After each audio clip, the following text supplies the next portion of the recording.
Welcome to Sunday morning.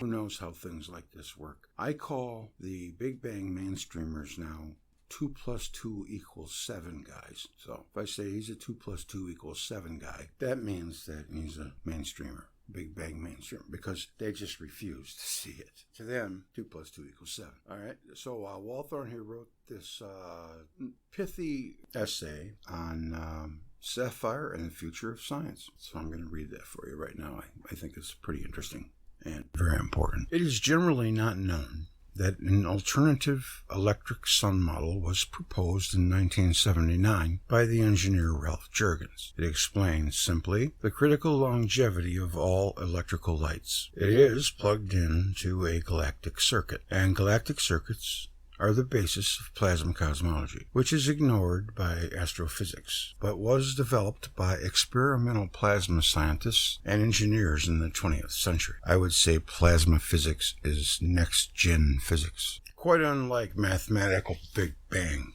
cosmology. Plasma cosmology is simply explanative and has proven to be predictive. Only in the last few years have the circumstances arisen to enable the more recent electric sun model to be tested, called the Sapphire project. Cutting-edge engineering firm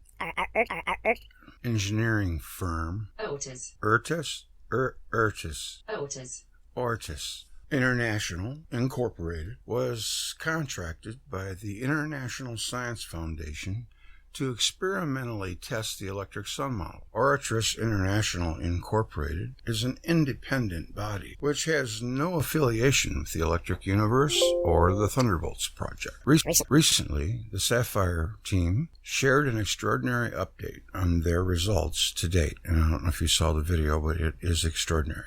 In part one of his two-part presentation, our chief science advisor, physicist Walt Thornhill, discussed the Sapphire experiment, its results, and its promise for the future. And must be part two already? Oh, it is short. In part one of this presentation, physicist Walt Thornhill began his analysis of the recent remarkable update by the team behind the groundbreaking scientific experiment, the Sapphire project. For the first time, an independent experiment has been conducted to audit the electric sun model, first proposed by engineer Ralph Jurgens in the 1970s. Sapphire's principal scientist and chief engineer Montgomery Childs recently said of Sapphire's results, "In all our experiments and discoveries, we have found no disparities with the electric sun model. We believe the Sapphire experiment validates and supports the electric sun model." Childs is president and founder of the engineering firm Ortis International Incorporated, which was contacted by the International Science Foundation to experimentally test the electric sun model. So coming into it, Montgomery Childs was a neutral third party, which is what science is all about. Explore all the avenues. As noted previously, Ortis International Incorporated is an independent body which has no affiliations with the Thunderbolts project. And that is check and mate. But good luck trying to get mainstream to even pretend, because they're just too busy being obtuse. 2 + 2 is 7. NASA's dim view of stars. The Cone Nebula shows a star at the top of a conical-shaped dusty plasma festooned with lights. The image strikes an instinctive chord. The mythical celestial world mountain, around which the stars revolve. That was the one that I thought had Lucy on the top, but maybe she left. The cosmic Christmas tree with lights. Fireworks displays against a night sky. Why? Because it reflects back to us our own prehistory, when a strange drama was taking place in the sky. The Earth was enveloped in a towering polar auroral plasma, flashing with light and with bright celestial bodies at its distant focus. How do we know? Prehistoric mankind around the globe chiseled representations of what they saw into solid rock. The effort required was prodigious, the motivation extraordinary. Modern astronomy seems unable to address the issue, offering instead a comfortable myth of cosmic stability. 20th century technologies have enabled astronomers to see the stars and planets ever more clearly, but their predictions are clouded by centuries-old beliefs about celestial harmony, that the heat of the light of stars is due to some kind of internal fire. That we understand gravity sufficiently to declare that it obeys a universal law and alone governs cosmic evolution. These perceptions have become dogma, and dogma hinders progress. So it is not surprising that a growing number of critics see gravitational cosmology of the Big Bang as sterile and irrelevant to any real understanding of our place in history in the universe. The fact that it has nothing to say about life itself, the deepest mystery of the universe, is just one of countless signs that the present field of view is too limited. For the moment, I want to feature 2 reports in December 2014, I believe. Let me see, make sure. 2008, sorry. For the moment, I want to feature 2 reports in December that show astronomers do not understand stars. The view of stars as fires in the sky was understandable when chemical fires were the only source of light that we knew, and the only question we asked of stars was, how do they shine? But that view failed. Then we realized that the stars had to burn steadily for eons. The discovery of nuclear energy offered an answer to this new question without having to reevaluate the accumulation of other assumptions about stars. In other words, it was the lazy way. The thermonuclear assumption was never proved, and observations that contradicted it were never crucial enough to compel astronomers to doubt it. It came full circle and led to a futile, decades-long effort to mimic the conjectured process to provide power on the Earth. All the while, a clue to a better answer stared the experimenters and theoreticians in the face. They were using electricity to trigger thermonuclear reactions. Maybe the sun was doing that too. Now, I just heard Eric Dollard say that an H-bomb, it shorts out the Earth's electrostatic field. So, yes, nuclear weapons are electric. Radiation comes from electricity. We use electricity as a convenient means of lighting and heating. It doesn't require the power to be generated on site.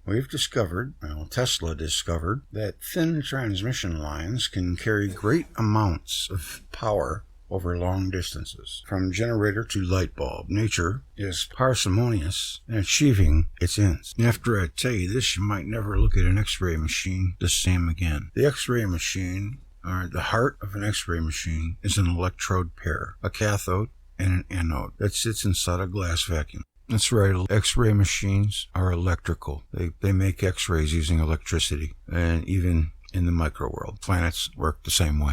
Why wouldn't stars get power from natural transmission lines? The satisfying answer is that they do. Radio astronomers can trace the telltale magnetic fields in deep space that they have. The magnetic fields mark filamentary cosmic transmission lines, carrying electrical power between galaxies and stars. NASA's dim view of stars. The latest report from NASA is a fitting end to the year of the electric universe. It demonstrates that the electric model of stars envisioned the latest observations, while NASA researchers again mask their assumptions by stating them as facts. Ironically, the report refers to some stars as low-energy fluorescent light bulbs. As usual, all the science reporting agencies repeat NASA's words without critical comment. Mainstream media rarely do investigate science journalism. As usual, all science reporting agencies repeat NASA's words without critical comment. No doubt, just parrots. Astronomers find the two dimmest stellar bulbs. Yeah, they don't mind calling them bulbs. Well, that's just admitting that the universe is electric. It's a tie. The new record holder for dimmest star-like object in the universe goes to twin failed stars or brown dwarfs, each of which shines feebly with only 1/1,000,000th the light of our sun. But if you had a little planet right next to it, that would be all it would need inside its plasma sheath. Comet, as we shall see, the notion of twin failed stars is a theoretical assumption and not a fact. Every single thing Standard Model does is a theoretical assumption. In the electric universe, there is no such thing as a failed star. They have no thermonuclear engine to fail. All bodies in the galaxy receive external electrical energy from the galactic circuit. Radio astronomers, for the most part unwittingly, trace the circuit by mapping the magnetic fields of galaxies and stars. These fields are generated by the electric current flowing in the circuit. The circuits are unrecognized due to the mistaken conviction that the magnetic fields can be frozen into plasma. It can't even be frozen into rock. It weakens. The father of plasma physics, Hans Elfing, appealed against this mistaken notion in his Nobel Prize acceptance speech in 1970. But to give up this false belief would require discarding decades of theoretical work, reputations, and Nobel Prizes built upon it. The report continues. Previously, astronomers thought the pair of dim bulbs was just one typical faint brown dwarf with no record-smashing titles. But when NASA's Spitzer Space Telescope observed the brown dwarf with its heat-seeking infrared vision, it was able to accurately measure the object's extreme faintness and low temperature for the first time. What's more, Spitzer data revealed the brown dwarf is, in fact, twins. Both of these objects are the first to break the barrier of 1/1,000,000th the total light emitted power of the sun, said Adam Bergasser of the Massachusetts Institute of Technology, Cambridge. Bergasser is a lead author of a new paper about the discovery appearing in the Astrophysical Journal Letters. Brown dwarfs are misfits of the cosmos. They are compact balls of gas floating freely in space. But they are too cool and lightweight to be stars, and too warm and massive to be planets. The name brown dwarf comes from the fact that these small star-like bodies change color over time as they cool, and thus have no definitive color. In reality, most brown dwarfs would appear reddish. Not much of a difference between red and brown, if they could be seen with the naked eye. Their feeble light output also means they are hard to find. The first brown dwarf wasn't discovered until 1995, while hundreds are known today. Astronomers say there are many more in space still waiting to be discovered. Comment. All stars are in an electrical phenomenon. There are no misfits in an electric universe. All of the assumptions being heaped upon the meager photos received from deep space merely serve, as usual, to force-fit the data to the standard model of stars. The very name, brown dwarf, assumes that these stars are compact balls of gas floating freely in space. In stark comparison, the electric model describes them as huge, because the light from a star is a plasma discharge phenomenon, with only a loose relationship to the physical size of the star, and a strong dependence on the electrical environment. Brown dwarfs do not simply cool down over time and wink out. They are externally powered electric lights. In December 1999, Wall wrote, "The apparent size and color of an electric star is an electrical phenomenon. If Jupiter's magnetosphere were lit up, it would appear the size of the full moon. The light of a red star is due to the distended anode glow of an electrically low-stressed star. Red giants are a more visible and scaled-up example of what an L-type brown dwarf star might look like close up. The report continues. Astronomers recently used Spitzer's ultra-sensitive infrared vision, which they shut Spitzer down, by the way, with no real explanation, to learn more about the object, which was still thought to be a solar brown dwarf. These data revealed a warm atmospheric temperature of 565 to 635 Kelvin, 560 to 680 degrees Fahrenheit. While this is hundreds of degrees hotter than Jupiter, it's still downright cold as far as stars go. In fact, it is one of the coldest star-like bodies measured so far. To calculate the object's brightness, the researchers had to first determine its distance from Earth. After 3 years of precise measurements with the Anglo-Australian Observatory in Australia, they concluded that the star is the 5th closest known brown dwarf to us, 17 light-years toward the constellation Antilla. This distance, together with Spitzer's measurements, told the astronomers that the object was both cool and extremely dim. But something was puzzling. The brightness of the object was twice what would be expected for a brown dwarf with its particular temperature. The solution? The object must have twice the surface area. In other words, it's twins, with each body sharing only half as bright, and each with a mass of 30 to 40 times that of Jupiter. Both bodies are 1 million times fainter than the Sun in total light, and at least 1 billion times fainter in visible light alone. These brown dwarfs are the lowest power stellar light bulbs in the sky that we know of, said Bergasser.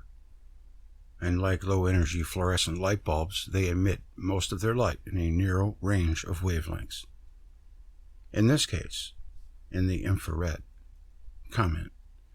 Bergasser's description of brown dwarfs as low-energy fluorescent light bulbs is the closest he comes to the truth. Like fluorescent lights, brown dwarfs require electricity. And the solution to the problem is simple. A single red dwarf with an extended red anode glow can provide the extra brightness without postulating an unlikely twin. The report continues. According to the authors, there are even dimmer brown dwarfs scattered throughout the universe, most too faint to see with current sky surveys. NASA's upcoming video field infrared survey Explorer mission will scan the entire sky at infrared wavelengths and is expected to uncover hundreds of these inconspicuous characters. The holy grail in the study of brown dwarfs is to find out how low can you go in terms of temperature, mass, and brightness, said Davy Kirkpatrick, the co-author of the paper at NASA's Infrared Processing and Analysis Center in California, Institute of Technology, Pasadena. This will tell us more about how brown dwarfs form and evolve. Comment. In an electric universe, stars do not evolve. The notion of stellar evolution and the age of stars is an invention of the standard thermonuclear model of stars. And for so long as scientists cling to an unworkable theory of stellar formation by gravitational accretion, new findings will serve only to add to the confusion. 2 + 2 = 7.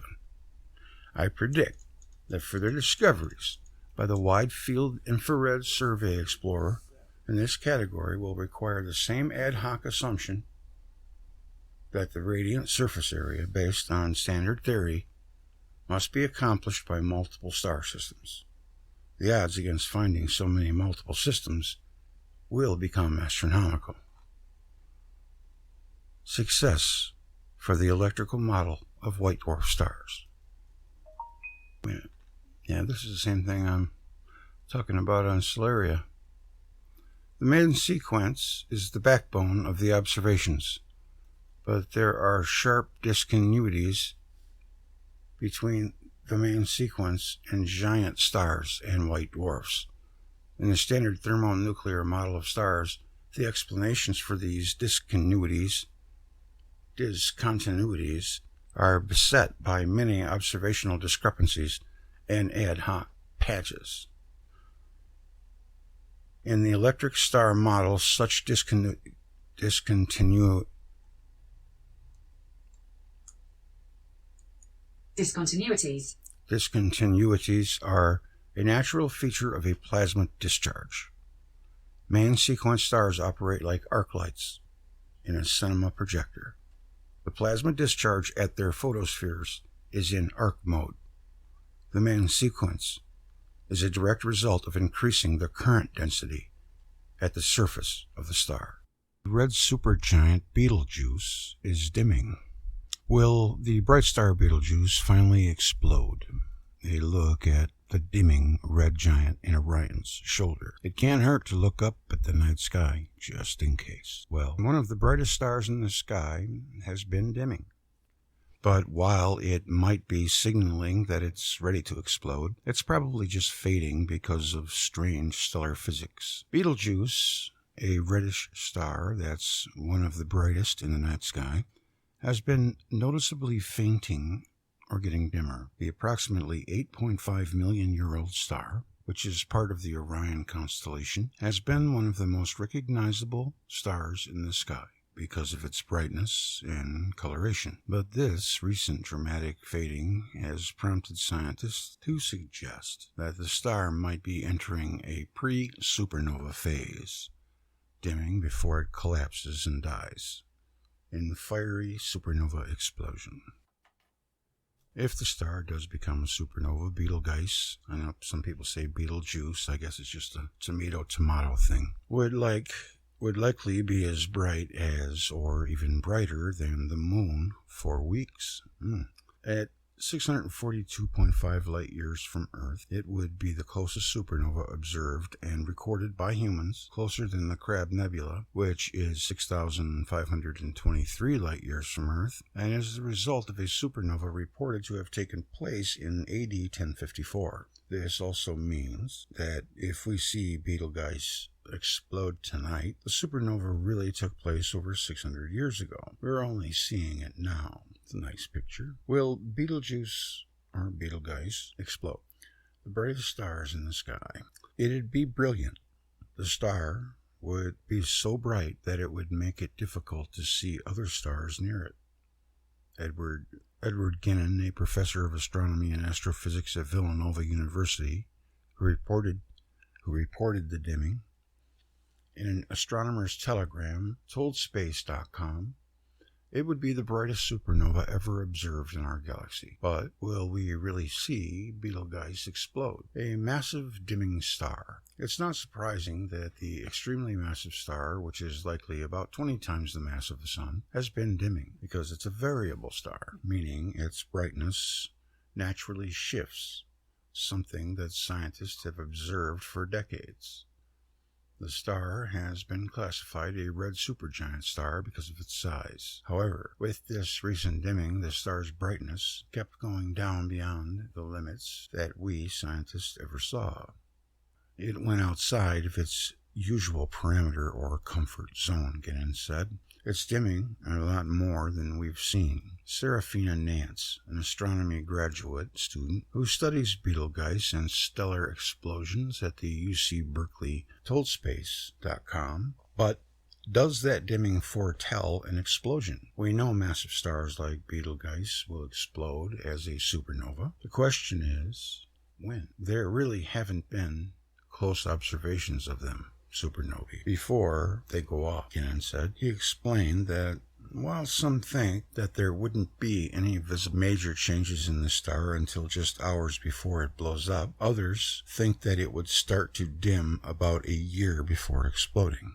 there's no true consensus. While it's possible that the star could explode any time between now and 100,000 years from now, this dimming might not actually be a sign that it's about to blow. Both Nance and Ginen said, that's a really nice picture. Shows you how much bigger it is than the sun. Holy smokes, it's a monster. It almost looks like it's exploding now. If it looks like that. Oh, artist visualization shows Betelgeuse, and as it is revealed by new observation techniques with ESO's Very Large Telescope. Well, then show the images with the telescope. A false alarm? While he acknowledges that it could explode soon, and this dimming could be a sign that the explosion may happen relatively soon, I believe it is going to blow up now, Ginen said. Oh, I believe it isn't going to blow up now, Ginen said. I hope it does, but my bet is that it's not going to. It's going to come back up, get brighter again. Nance admits we could absolutely be wrong. She said, referring to her theory, that the dimming is not a sign that the star is about to explode. That said, I do think that this is more indicative of really interesting physics that's going on with the star rather than an imminent explosion. If it does explode and we're wrong, awesome. I would love to be wrong. I would love to see that, Nance said. While it would be pretty amazing to witness the ultra-bright transformation of such an enormous and close star into supernova, Ginen said it seems more likely that this dimming does not indicate a pre-supernova phase and can be explained in another way. Food for thought. What if the sun is connected to Betelgeuse and it gets its electrons from it? What would it do? Something to think about. According to Nance, they wouldn't want it to blow up then, would they? According to Nance, no one is exactly sure why this stellar fainting is happening. It could be caused by instabilities within Betelgeuse. She explained that different parts of stars can have different densities, and this density instability can cause energy to rise and fall within a star, moving energy from its inside to its outside. This, in turn, can cause changes in brightness, cause the star to get bigger and to contract, and much more. Nance added that this extreme dip in brightness could also be attributed to magnetic activity in the star. We know magnetic has to be electric, but it is difficult to model that activity through simulations, so they do not yet know if that is the definite factor. She even added that it's possible that matter ejected from the star is creating a sort of dust fog that's currently obscuring and dimming the star. The likely lack of nearby explosion might make this star seem less interesting, but Nance thinks just the opposite.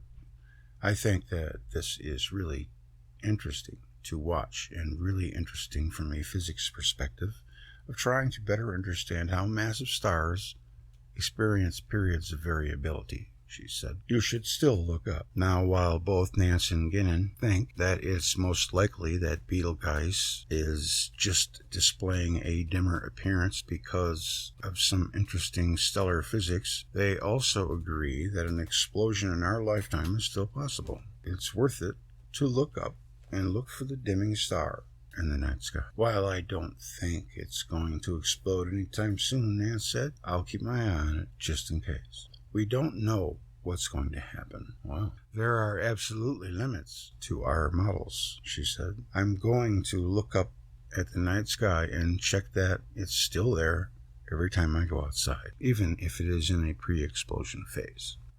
It's exciting to watch the star now as it dims. It's kind of neat to see astrophysics or astronomy and stellar evolution in action, Ginen said. These changes are usually so slow that you can't observe them. Meet Alma.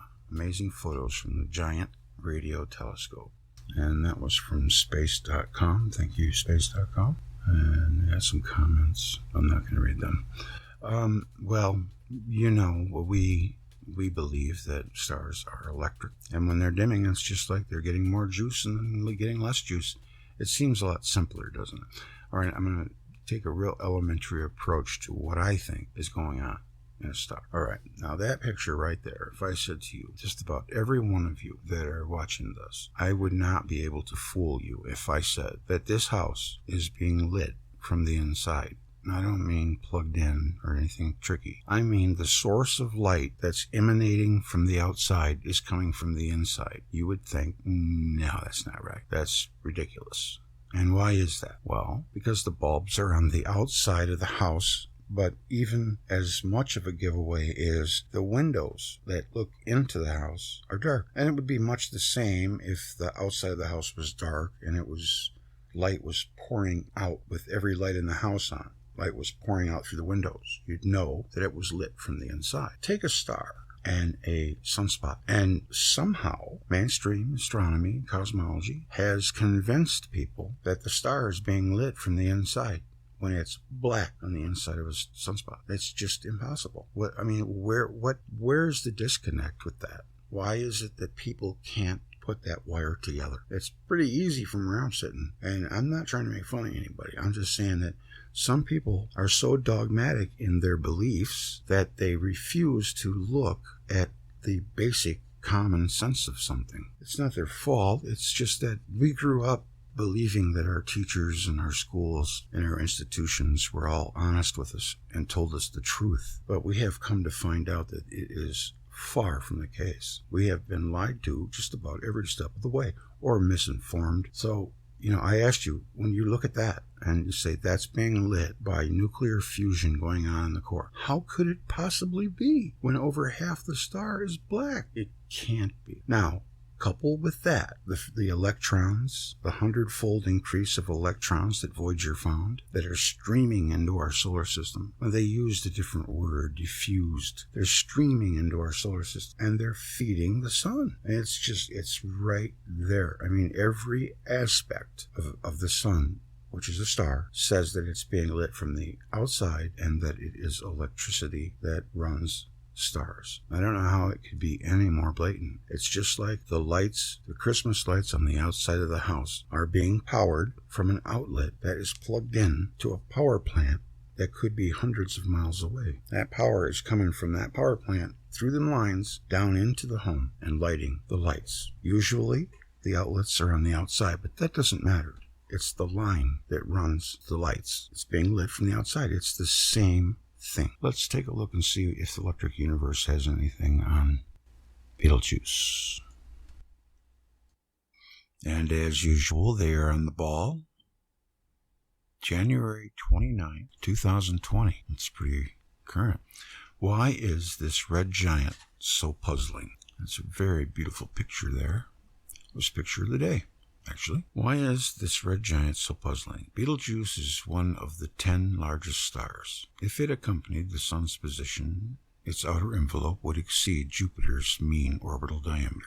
It is so diffuse, however, that the orbits of the inner planets might not be affected. Red giant stars like Betelgeuse are relatively cool, but extremely bright, so they are thought to be large. However, in the Electric Universe, since they possess coronae, red giants might be small inside their energetic atmospheres. Betelgeuse is only about 2900 Celsius, so it creates problems with the thermonuclear model of stars. Such a cool temperature should not harbor an extreme radiative output. Red giants are old as astronomers measure age, since the so-called main sequence theory states that stars go through a well-established evolution. That evolution is said to follow a path that depends on thermonuclear fusion. Hydrogen gas is compressed in the star's core until it fuses into heavier elements. Therefore, a star's mass and its spectrum are thought to indicate its age, because these ratios of different elements is said to provide an idea of how long it took to convert its original substance into those other elements. Betelgeuse is notable for gigantic bubbles of hot gas that are in constant motion. Bubbles as large as the star itself, since it has been observed to eject massive amounts of stellar material greater than 6 times its diameter. It has been proposed that Betelgeuse is undergoing violent vertical oscillations just beneath its surface. It is that energetic motion that is causing the hot gas to blast into space, just as bubbles in boiling water erupt with puffs of steam. Recently, the massive star is reported to be shrinking, or at least dimming, causing some confusion in astronomical circles. Since Betelgeuse is a variable star, that behavior is not unexpected.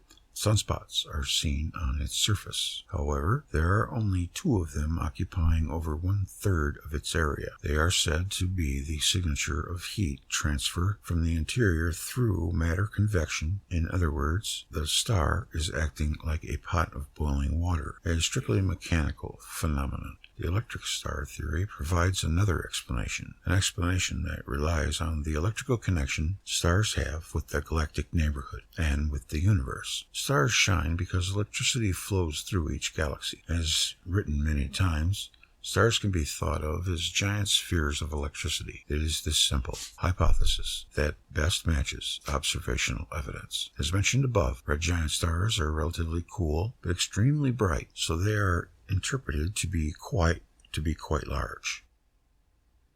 Dr. Donald Scott proposes that the giant characteristic is a result of a large corona and not because the stellar disk is oversized. Physicist and electric universe advocate Wal Thornhill also proposes an electrical model for Betelgeuse and red supergiant stars. In general, electric currents in space are primarily due to the flow of electrons through interstellar plasma, and not the movement of positive ions. This means that the stars are lacking in electrons because of a charge separation process. Stars can be considered positive anodes in a galactic glow discharge. Therefore, red stars are those stars that cannot satisfy their hunger for electrons from the surrounding plasma, so the star expands the surface over area which it collects electrons by growing a large plasma sheath. That becomes the effective collecting area of the stellar anode in space. The growth process is self-limiting because as the sheath expands, its electric field will grow stronger. Electrons caught up in the field are accelerated to ever greater energies. Before long, they become energetic enough to excite neutral particles they chance to collide with, and the huge sheath takes on a uniform red glow. It becomes a red giant star. Betelgeuse is an electric star, and the bright regions are areas where electric currents are flowing with the greatest amperage. Stephen Smith. All right. Thank you, Stephen. That was excellent. It never fails. Thunderbolts never lets us down. And hopefully that will help you glean a little bit better of a picture on the super red giant Betelgeuse. It did me, and stars in general. Like I said, how can a star that's lit from its core have a black umbra in the middle of sunspots? It just doesn't make any sense. And it pretty much says it all to me. Plus, the electrons that were found by Voyager, and so many other things. There has to be an explanation. It can't just be ignored. Electromagnetism and celestial motion. Robert Millikan was asked whether he knew of anyone who had ever found a way of modifying or influencing the force of gravity. Millikan is said to have replied briskly, "Of course not. Such a thing is impossible and out of the question." Robert Millikan in Paul A. Lavallette's Secrets of Anti-Gravity Propulsion, Rochester, 2008. Velikovsky challenged the concept that only gravity affected celestial motions when he wrote unambiguously, "The accepted celestial mechanics notwithstanding the many calculations that have been carried out to many decimal places or verified by celestial motions, stands only if the sun, the source of light, warmth, and other radiation, is as a whole an electrically neutral body. Fundamental principles of celestial mechanics, including the law of gravitation, must come into question if the sun possesses a charge sufficient to influence the planets in their orbits or the comets in theirs. In the Newtonian celestial mechanics, based on the theory of gravitation, electricity and magnetism play no role." He further held that gravitation as an electromagnetic phenomenon. In that citation, Len E. Rose pointed out that Velikovsky had moved away from some of these positions. It should be noted that during the last 2 decades or so of Velikovsky's life, the ideas that had been expressed in Cosmos Without Gravitation, 4 Plans of the Universe, no longer reflected Velikovsky's approach to the extent that they once did. In particular, he backed off considerably from the idea of circumduction as a non-gravitational, non-inertial account, sufficient in itself to explain orbital motions. He also backed off from any general suggestions that gravity and inertia might somehow be banned from the celestial arena. Yeah, well, he took such a pounding over it What he often said in his later years was, not that gravity and inertia played no role, but rather that they did not play the only role. That is, that gravity and inertia were not alone responsible for what occurred in the celestial arena. Electromagnetic interactions also played a considerable role in cosmic events, especially when celestial bodies were in close approach to each other, but also even when they were far apart. In any case, each of the 4 planes of the universe, even the 4th, should be taken as a construction, a working hypothesis, for the purposes of discussion. Not as a final position. The same is true of cosmos without gravitation. Not all of the ideas that were formulated in that early monograph were ones that Velikovsky continued to adhere to in his later work. Nevertheless, it must be emphasized that Velikovsky did not ever abandon the idea that gravity itself might eventually be interpreted as an electromagnetic phenomenon, nor did he ever abandon the idea that the solar magnetic field might, to some extent, be responsible for the fact that the planetary orbits are roughly coplanar. This, then, is the general concept that Velikovsky believes celestial mechanics rested upon. Nevertheless, before proceeding, it must be pointed out that Robert J. Shadwell, on the advice of one of Velikovsky's disgruntled followers, brought up Cosmos Without Collision and cited it without ever letting his readers know that Velikovsky no longer agreed with much of that material, but clearly and anger-driven claimed these were still Velikovsky's positions. Nevertheless, Velikovsky's electromagnetic concept is now out in the scientific community, and as we will see, it is growing. As was also pointed out above in the chapter on celestial mechanics, there are several aspects of celestial mechanics that cannot be correlated mathematically without Newtonian theory, but require an additional force, electromagnetic force, in order to operate. Miles Mathis, who well understood the depths of maniacal rage this Velikovskyan concept held for his critics, pointedly states astrophysics, who would have to admit that Velikovsky was at least partially right, would rather tear out their eyeballs and eat them than go there.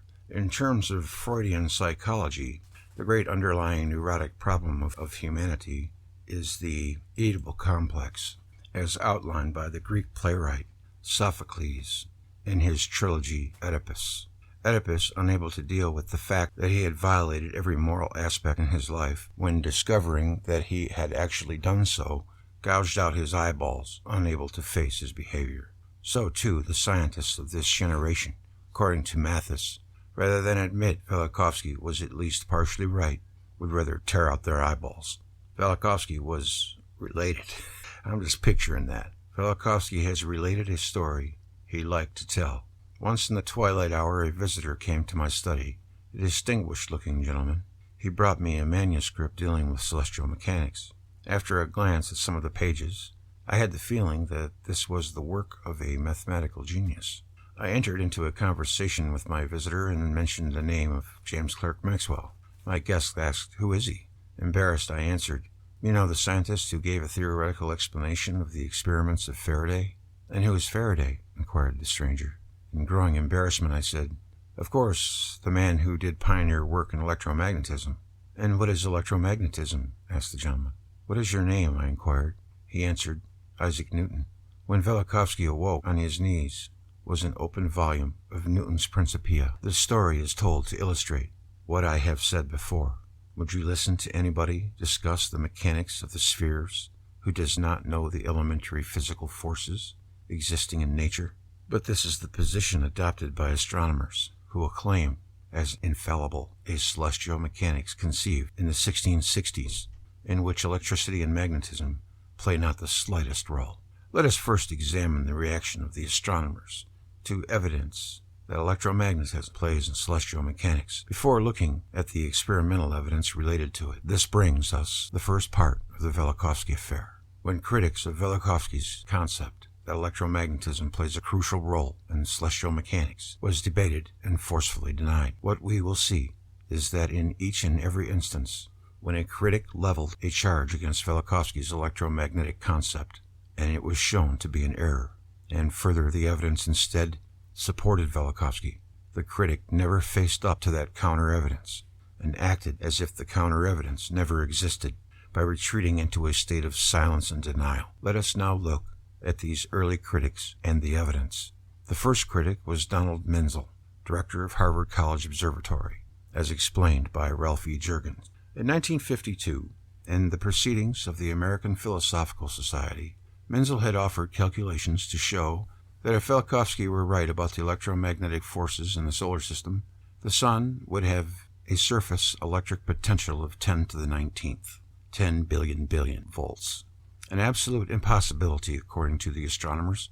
But in 1960, V.A. Bailey, emeritus professor of physics at the University of Sydney, claimed that the Sun is electrically charged and that it had a surface potential of 10 to the 19th volts, precisely the value calculated by Menzel.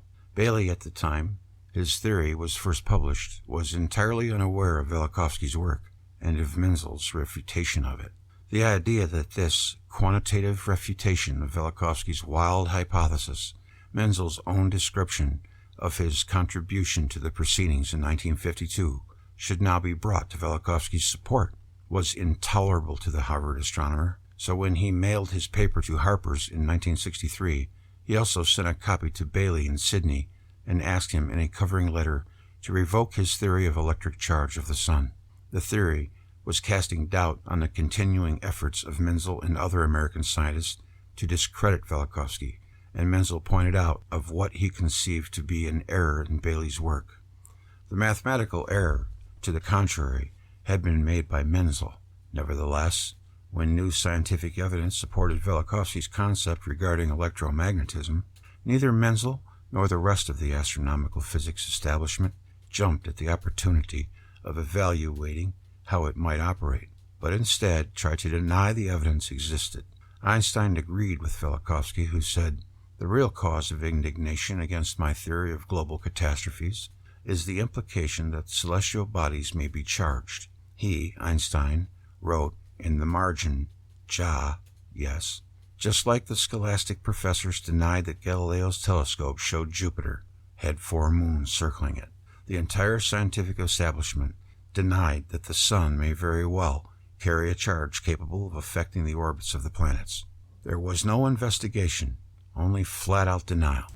The second astronomer who criticized Velikovsky's electromagnetic concept in the early part of the Velikovsky affair was James Warwick, who specifically wrote a paper on magnetic stars that, like Menzel's, was supposedly a devastating calculation in rebuttal to Velikovsky. He claimed that the astronomers had been working with magnetic star motions for years, and found nothing to indicate their high magnetic fields had any influence on motion in this regard. The original criticism appeared in Chronos, Volume 10, Number 3, 1985, pages 10 and 11. My answer to Warwick was published 3 years later. Immanuel Velikovsky claimed that 2 magnetic stars orbiting at close quarters would not be influenced by gravitational interaction, but also by magnetic interaction. Earth and Upheaval, New York, 1955. Forum Address, page 297. Radio astronomer James Warwick calculated the influence of 2 magnetic stars, each of 10,000 Gauss, separated by 3 solar radii and aligned with their dipole moments directed toward each other to maximize the magnetic interaction. Based on his careful calculation, he could claim that the magnetic interaction between the magnetic stars was about 1 billion times smaller than gravity, far too small to influence the orbits of these bodies. We wish to challenge this conclusion based on mathematics and physics and offer observed evidence that denies the validity of Dr. Warwick's calculation and conclusion. Magnetic stars fall into 2 classes. The first type of magnetic star is called an AP star. Jean-Louis Tassel, in his Theory of Rotating Stars, Princeton, New Jersey, 1978, page 430, informs us that almost all high-intensity magnetic fields known in non-degenerate stars are found in the peculiar A-type AP stars. Therefore, these stars are on the main sequence of stars with the largest magnetic fields.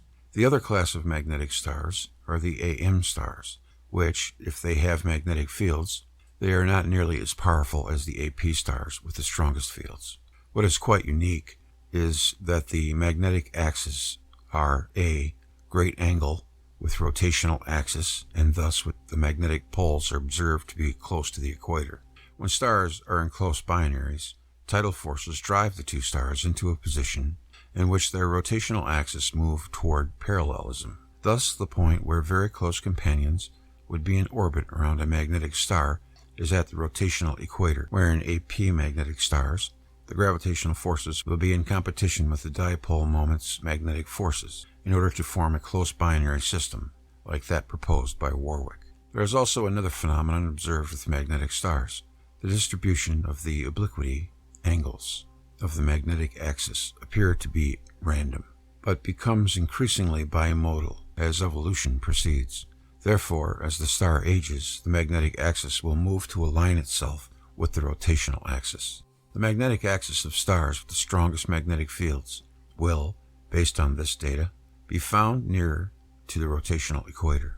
Thus, any star that forms a binary that is close to these magnetic stars, especially those with the strongest magnetic fields, namely the AP type, must do so against at least one of the magnetic dipole moments. It is well observed that both types of magnetic stars, AP and AM, form binary systems. But there is a significant difference that appears to deny Dr. Warwick's views that electromagnetism is an inconsequential force in these star systems. Spectroscopic binary systems are double stars that are so close together that they can only be distinguished by spectroscopic analysis. Nearly all main sequence stars can and do form spectroscopic binary systems. Based on Dr. Warwick's calculation, there is absolutely no reason for the highly magnetic AP stars not to be members of such spectroscopic systems. The fact of the matter is that AP stars are rarely found to have spectroscopic binary companions, and never, so far as I have been able to find, with another AP companion. And we are specifically told that AP stars are generally slow rotators, but they differ from AM stars in being single rather than spectroscopic binaries. The Fact on File, Dictionary of Astronomy, 2nd edition, Illingworth, New York, 1985, page 22. Since all other main sequence stars have such binaries, one astronomer remarked, there seems to be a severe shortage of such spectroscopic binaries among AP stars. While M. Fouquet, in Lestolier's AP Binaries in Astronomy and Astrophysics Abstracts, Volume 30, Part 1, 1983, page 439, has come to the conclusion that the magnetic field seems to play an important role in the relation between binary and AP phenomena. That is, gravitation being about 1 billion times more influential than magnetism, or even several millions of times more so, does not explain why these highly magnetic stars seem to be singular rather than, in rare cases, form spectroscopic binary systems. But what of the extremely weak magnetic AM stars? Interesting. We are informed that they are almost all short-period spectroscopic binaries. Clearly, the only force that distinguishes AP stars from AM stars is the strength of their magnetic poles, and perhaps the inclinations of their magnetic axis to the rotational axis. There is no other principle that coherently explains the fact that AP stars with high magnetic fields are overwhelmingly single and rarely spectroscopic binaries is, as Velikovsky suggested, an electromagnetic repulsion that is too strong to overcome by gravity at close distance. The only force which coherently explains the fact that AM stars with weak or tiny magnetic fields are, by and large, almost all spectroscopic or very close binary systems is an electromagnetic repulsion that is too weak and thus allows companions to move close to them. In addition, we were informed above that all magnetic stars are slow rotators, unlike the same size stars, without their magnetic axis skewered toward their equators. This is clearly a direct indication that the inclination of the magnetic axis pushed through the galactic magnetic field are slowed. But Warwick, in both cases, never answered nor mentioned any of these phenomena, which directly undercut and contradicted his calculations. But it is even remotely possible that Warwick, an authority on magnetic stars, was ignorant of binary behavior of AP and AM stars and of the fact that they were all slow rotators. When he presented his challenge to Velikovsky and researchers, of course, he had to have known about all these elements. But in all the years that this response to his critique was presented, he never presented or even acknowledged the answer to his criticism existed. He merely presented mathematical equations as proof, but withheld from his readers the actually observed behavioral characteristics of magnetic stars that were in direct contradiction to that math. As with Menzel, When confronted by the evidence, Warwick failed to carry out his scientifically and scholarly duty and left his erroneous criticism in the literature. The third instance of the early Velikovsky affair, wherein a critic attacked Velikovsky's concept that there was an electromagnetic force in addition to gravity operating, is Ivan King, an astronomer and one of the organizers of the 1974 AAAS Symposium on Velikovsky, who bluntly stated before the meeting was even held, "What disturbs the scientist is the persistence of these views, in spite of all the efforts that scientists have spent educating the public. It is in this context that the AAAS undertakes the Velikovsky Symposium. Although the symposium necessarily includes a presentation of opposing views, we do not consider this to be the primary purpose of the symposium. None of us in the scientific establishment believes that a debate about Velikovsky's astronomical electromagnetic force views would be remotely justified at a serious scientific meeting." Strangely enough, King's research deals with the behavior of globular clusters that are spherical in shape and are made up of 10,000 to 1 million mostly old red giant stars. There are a few hundred globular clusters in the Milky Way, with the greatest concentration of stars toward their central cores. Also unusual is that these globular clusters do not revolve about the galaxy as do the stars in the galactic disk on relatively circular orbits. Rather, these clusters have orbits that are highly elliptical, like those of most comets in the solar system. Globular clusters orbit toward and away around the galactic core. Furthermore, the orbits of the stars in these globular clusters do not orbit its core in circular orbits, but do so in orbits that are highly elliptical. This creates a major gravitational problem in explaining how these clusters can survive.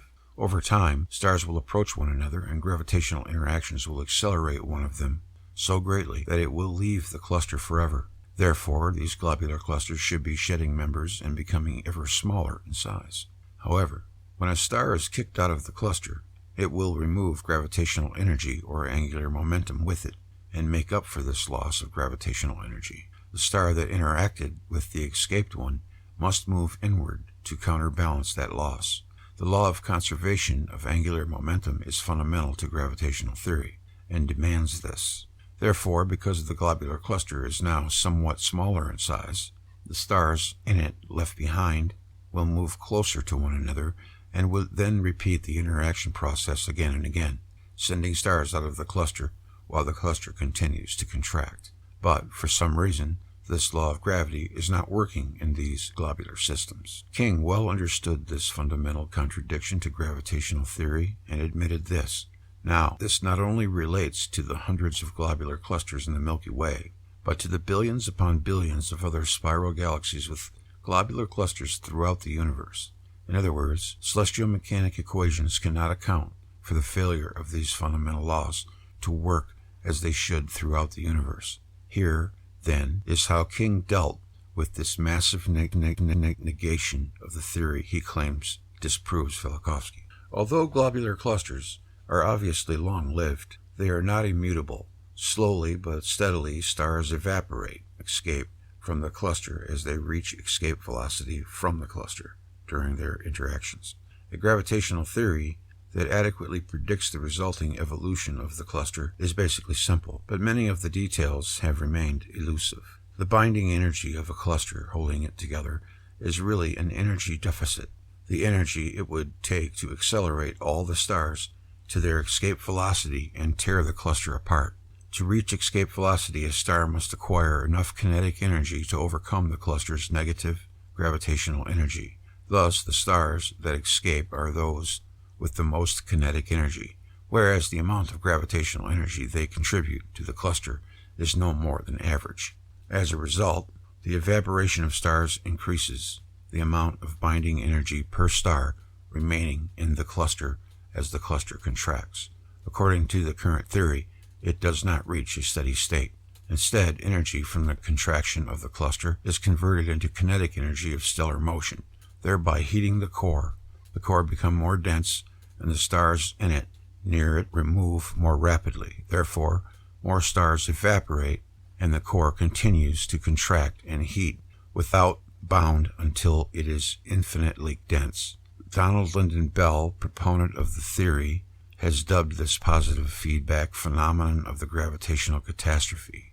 Give a summary of my interest and position in the debate about the Saturnian configuration. I was one of the early science undergraduates in the late 50s who had read Velikovsky's works before in the halls of academia. To my surprise and profound disillusionment with quote-unquote experts, I soon discovered that this was not so. I then began to do what Dave has done and looked for further evidence, working on my own. So far as I know, I was the only science undergraduate who haunted the anthropology section of the library bookshelves. It was enough to convince me that there was a major case to be explored for a recent rearrangement of the solar system. I did not pursue the mytho-historical threads, since my first love is astronomy, but I have applied the same principles in that field that Dave has done in his work. That is, pattern recognition and matching. The results have been very encouraging and interesting. I should state my prejudices concerning the present state of science. I would characterize the scientific age as being the age of Homo sapien ignoramus. To be specific about our ignorance in the areas most likely to affect the Saturnian configuration, I would list the following. Gravity. Einstein, with his geometric description of gravity, has held back understanding by the better part of a century. The most promising work in explaining gravity is being done by a handful of classical physicists who see it as a minute imbalance in electrostatic forces associated with fundamental particles. The recent announcement of the accidental discovery of gravitational shielding by a rotating superconductor seems congruent with the classical approach. It certainly could not be predicted from the current metaphysics of gravity theory. Electrical discharges. This is crucial. We do not understand what causes earthly lightning, so we are unlikely to acknowledge plasma discharges in space. The little plasma physics that astronomers are taught is flawed. The plasmas are electrically neutral and superconducting. They trap magnetic fields. So apart from gravity, magnetism is the only other force we hear about. We are told that energetic events on the sun are due to magnetic reconnection, whatever that means. The strongest force, barring nuclear, electrical, is never mentioned. We find it easy on Earth to generate X-rays using electric discharge, but astronomers insist on nature doing it the hard way in space. It is also not generally known that electrical discharges are very efficient at removing material against gravity and dumping it into space or onto another nearby object. Stars. We do not understand what makes them tick. As Ralph Jurgens said in the 70s, practically every feature of our sun has no business being there. If it is purely a thermonuclear engine radiating into space, magnetic fields do not occur without an associated electric current. The sun is essentially an extended conducting plasma subject to electric stress. The phenomenon we call the sun is purely a ball of lightning. That the Earth and other planets intercept some of the galactic plasma discharge is shown by the recent discovery of diffuse stratospheric discharges, sprites, X-rays, and gamma rays above earthly storms. This is a precise analog of the corona, X-rays, chromospheric glow discharge, and photospheric lightning. Granulations are the tops of the discharges on the sun. The umbra of a sunspot gives us a glimpse of the true temperature of the body of the sun. As a result of this realization, it follows that the conventional stellar evolutionary story is pure fiction. Stars are what they are because of their environment. Their variability is caused by their environment, not their internal workings. This explains the speed with which some stars change their characteristics. Heavy elements are not built up slowly in supernovae, but at the surface of all stars, in the non-thermal compression and acceleration of plasma discharges, granulations.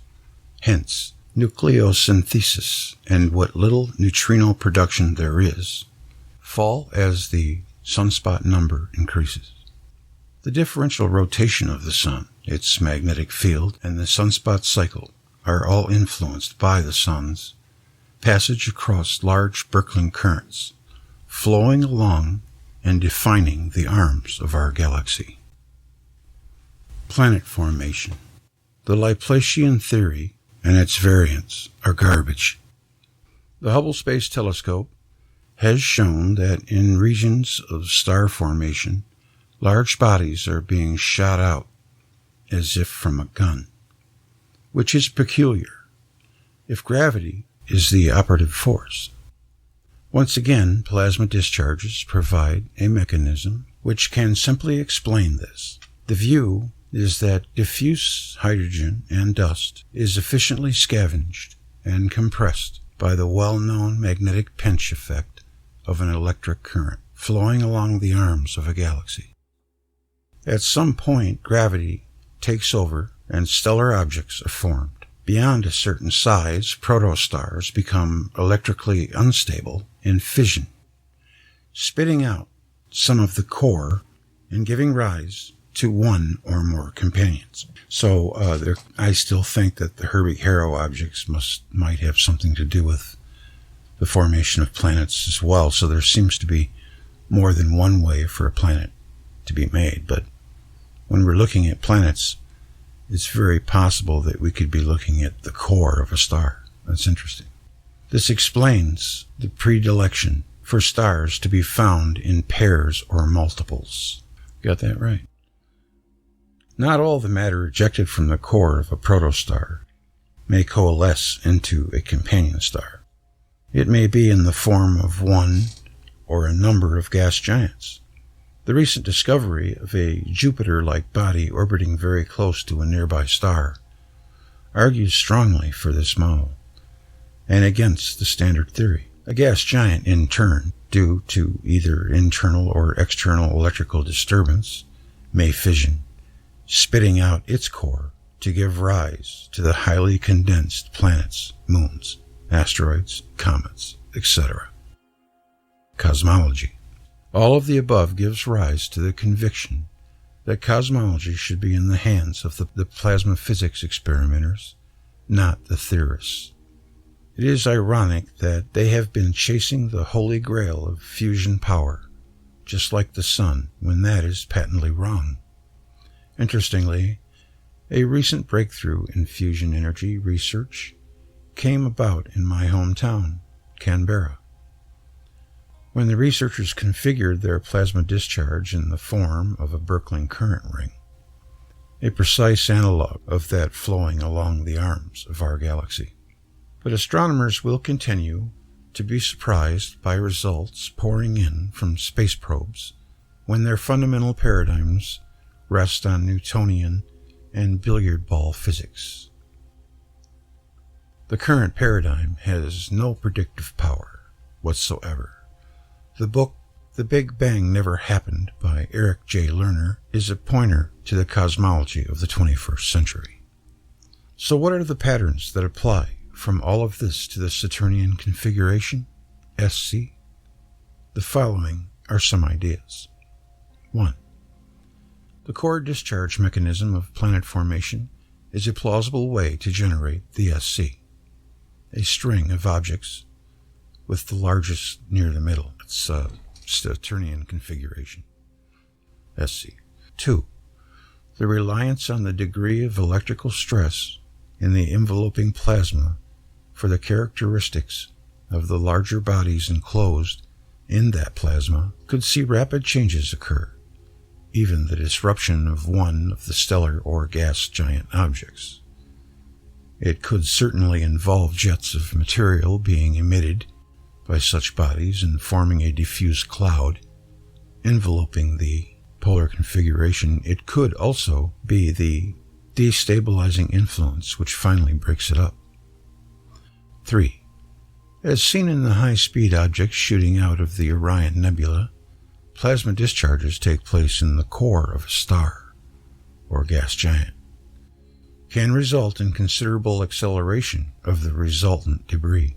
This may provide some of the source of the energy required to position Jupiter and Saturn much further out in our solar system.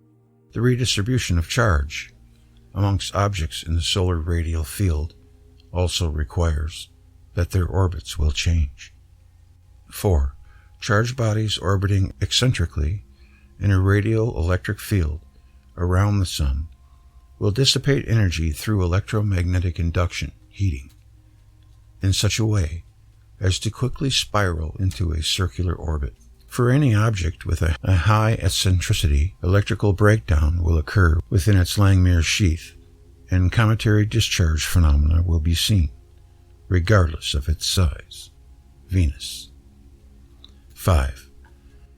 If gravity is essentially an electrostatic phenomenon, the unusual environment of the Saturnian configuration could be expected to have caused a difference in the perceived gravity at the surface of the Earth. It is conceivable that the electric stress within the plasma sheath enclosing the SC was less than that which the Earth endures in its current solar environment. This would result in an effective lower gravity. The breakup of the SC would have caused a sudden change. An interesting sidelight to this idea is that the apparent very low density of Saturn may be due to the use of a universal gravitational constant in the determination. There may be no such thing. Measurements of G in laboratories on Earth don't seem to agree. In Saturn's electrical environment, we may have shared an apparent low gravity. 6.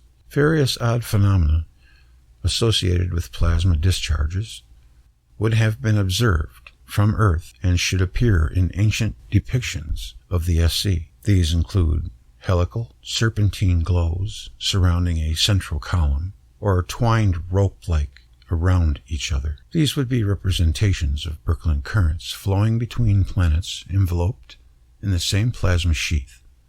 The number of strands may have varied and given rise to the depictions of Venus with different numbers of radiants. We should also look at the photographs from deep space of exploding stars for clues to the imagery, since they are electric discharge phenomena writ large. 1.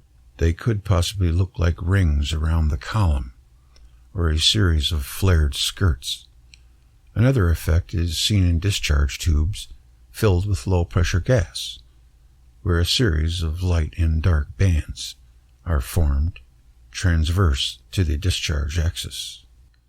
This might give rise to a kind of stairway to heaven or ziggurat appearance. Then there is the self-contained plasmoid, a corkscrew within an overall football shape, which forms the interplanetary equivalent of lightning and appears to have been depicted as Zeus' thunderbolt. I have looked in some detail at chondritic meteorites, which I expect to be leftovers from a planetary discharge event. They show all the characteristics to be expected of material that has been subjected to flash heating, acceleration, collision, and ion implantation in a spatially restricted, compressed gas stream, together with isotopic modification by enhanced radiation, followed by sudden cooling, all the symptoms of a plasma discharge. I predicted that the features of the enigmatic chondrule shells could be reproduced in the lab in a plasma oven. A planetary discharge is a very effective way for Martian meteorites to have been created. Very strong evidence for planetary electrical scarring comes from the Magellan orbiter images of Venus. Also, the Jovian moon Europa was presumably a part of the Saturnian configuration, and would also have been subject to electrical scarring. I predict that when close-ups of Europa are available in December, the so-called cracks in the ice will be found to be electric discharge channels, with the raised levees on either side of the dark cross-section caused by discharge modification of the excavated material, in the manner of the green glass beads formed from the melted soil excavated by an electric discharge along the lunar rails. The cracks on Europa show no lateral displacement where they intersect, though displacement would be expected if they were due to shifting ice. Discharge channels will throw material from the younger channel into the older where they intersect. Cracks should not show this characteristic. After that, I need a long cold Foster. Wall Thornhill. The solar system as electrical. The sun, as star, radiates energy into the space surrounding it. Stars can be conceived to have originated from electrical cavities in the structure of space. Space, to our mind, is an infinite electrical medium. It is electrical in that it is everywhere occupied by a charge, which, when it moves, assumes the character of electrons, that is, negative charge, C note B. The movement energizes, carries material into the cavities which become and are the stars. Such electrical cavities or stars are observed in the millions and infrared in the billions, in a fairly random distribution about the sun. They form a lagoon of stars that is called the galaxy, through which the sun moves in a manner and with consequences to be described in the next chapter. Materially, a star is an agglomeration of all that has accompanied the inflow of electrical charges from surrounding space. The cosmic dust, which astronomers see throughout the galaxy, is matter yet to be forced into stellar cavities, or matter that has been expelled after a star dies. This dust is detected in greatest amounts in the vicinity of the most highly active stars. Once in the cavity, the material cannot readily escape. It acquires increasing density because of electrical chemical binding and electrical accumulation. The cavity or star is increasingly charged, but during its lifetime, it cannot be more charged than the medium around it. The sun is highly charged, as some scientists have lately concluded. Bailey, 1960. The life history of any new star may normally proceed as its cavity acquires first matter, then charges continuously until its charge density reaches equilibrium with the surrounding medium, which is to say that the cavity has then been filled. Thereupon the star releases or mixes its material with the medium until it no longer possesses distinction as a body. This normal procedure is conditional upon the stars transacting with the space around it in a uniform manner. The majority of stars seem to transact quietly with their surrounding space. Whether they are small red stars or giant red stars, they end their existences as they lived, quietly passing their accumulated material into the medium of space, eventually becoming indistinguishable from the medium itself. However, the fact that the star is in motion within the galactic medium possesses an occasional problem. It may journey into regions of the galaxy which present it with greater or lesser electrical differences than it has been used to. Then quantivolution occurs. The star becomes one of the types to which astronomers pay the most attention: the variable stars, highly luminous stars, binary stars, the exploding stars. It was in one such adventure in space that the original supersun lost its steady state, fissioned, and became Solaria Binaria. The system then consisted of a number of bodies acting first as small suns, with the primary partner as is to be related in Chapter 4. In recent times, according to the central theme of this book, this Solaria Binaria encountered a galactic region whose characteristics rendered the lesser stellar partner of the system unstable. In a series of quick changes, the binary was transformed into today's solar system. So basically, he is saying that all of the planets and the Jupiter, which was its binary star, came from the sun itself when it was a super sun. I get it. I thought that he was going to perhaps talk about the Saturn theory, but I don't think he's going to go there. We'll see. I mean, we're just reading a different take,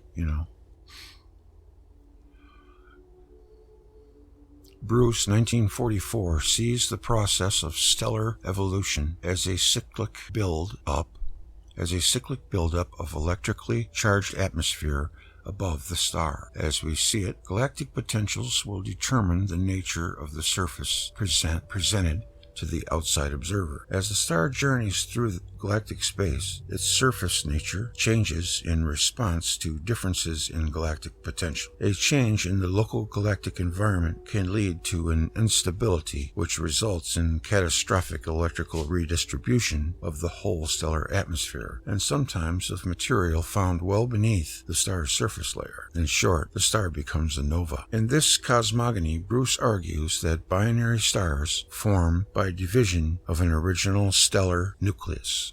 When a star becomes a nova, the returning nova discharge, transacting electrically with the normal outward flow of equal or greater than stellar wind off the star, induces the outburst star to rotate. A possible reverse jet blast from the explosion might also cause the rotation to occur. Stars then should have a maximum rotation during the nova outburst. Fission of the star into a binary would then logically happen most frequently by rotational fission, Koppel 1938. Immediately after a nova outburst, close binary pairs should be found among the post-nova stars. The solar system is probably the descendant of a supersun, a body containing at least 11% more material than the existing sun, which became electrically unstable and underwent a nova explosion. When the supersun erupted as a nova, it divided into a close binary pair, whose primary became our present sun, and its companion was a body about 10% the size of the sun. See Littleton, 1953. Henceforth to be called Super Uranus. I did see Super Uranus. Enveloping the binary was a cloud of solar material constituting at least 1% of the sun's material. Also created in the fission were the seeds which grew into the so-called inner or terrestrial planets. Probably Mars, the Earth, Mercury, and one that will be called Apollo. Apollo's fate is discussed in Chapter 15. Turning our attention to the Sun itself, we observe an opaque layer called the photosphere. This layer is regarded ordinarily as the Sun's surface. Above the photosphere lies the transparent solar atmosphere, which is difficult to observe.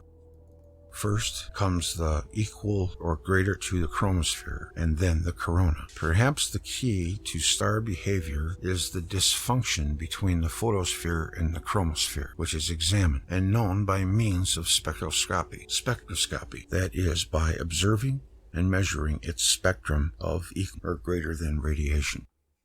The spectrum of the photosphere shows radiation produced when the atoms are equal to or greater than the ions and electrons of the photosphere collide, and therefore the spectrum reflects the state of atomic collisions there. The light is emitted during the collisions. It appears that the photosphere is a region of plasma and atoms where the motion of the material is chaotic, randomized. Collisions occur after short, mean, free paths of electrical accumulation.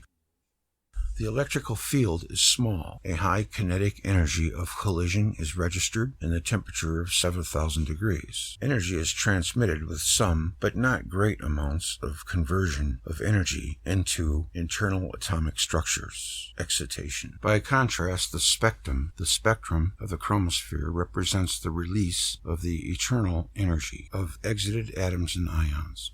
Light is emitted not so much at the moment of collision among atoms, but it is cast off by rapidly accelerating atoms moving to and from collisions, that is, between rather than during collisions.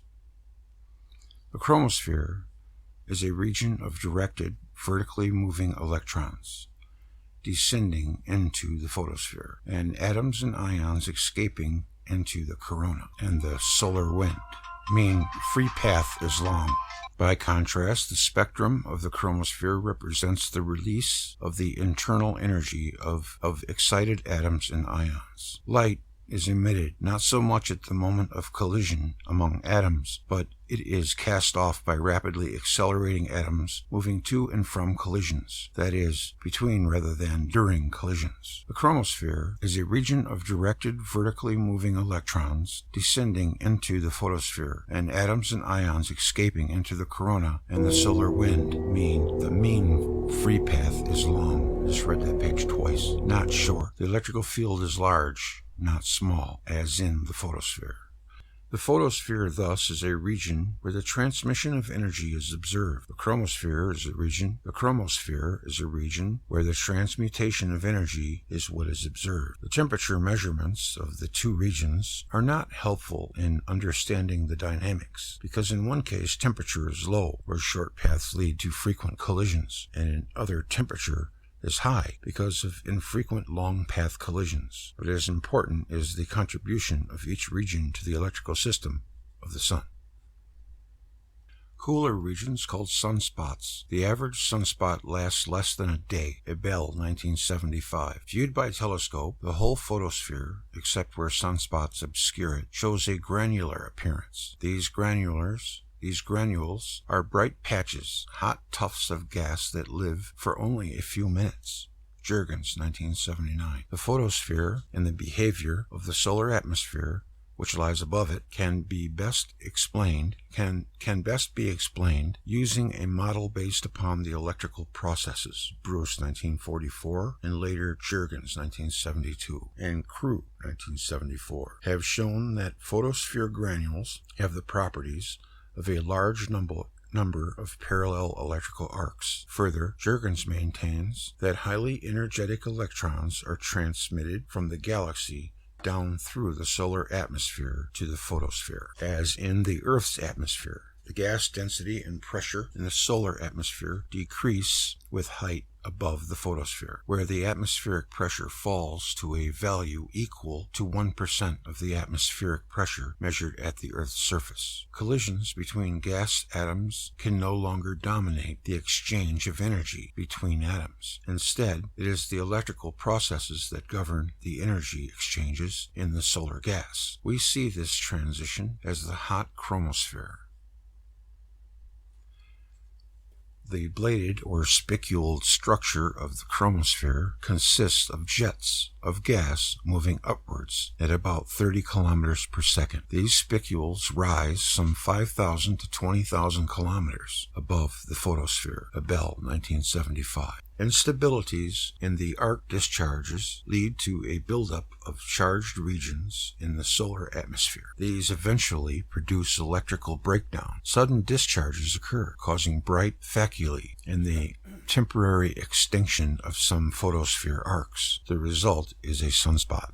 That's the first time I've heard a sunspot explained. The upper atmosphere of the sun is apparently intensely hot corona. The gas atoms of the corona have been stripped of several electrons by collisions with inflowing energetic cosmic electrons. The removed electrons are drawn towards the sun, so other ions can flow outwards into the corona, allowing the coronal ions to recede into the solar wind. The spectrum of the lower corona shows the atom stripped of several electrons, emitting light between collisions, and the emission from the energetic electrons during collision. Sudden explosive eruptions called flares occur above the solar surface. Energy in the form of light, atoms, and ions is accelerated away from the sun. The energy in a single flare could supply the Earth's population with electrical power for millions of years. A large flare releases in an instant about 1/40th of the continuous solar output. Flares start near sunspots with associated faculae and develop over hours. They move as if driven by an electrical potential difference between the sun's surface and the higher atmosphere. Zurin and Abeshi. Once accelerated,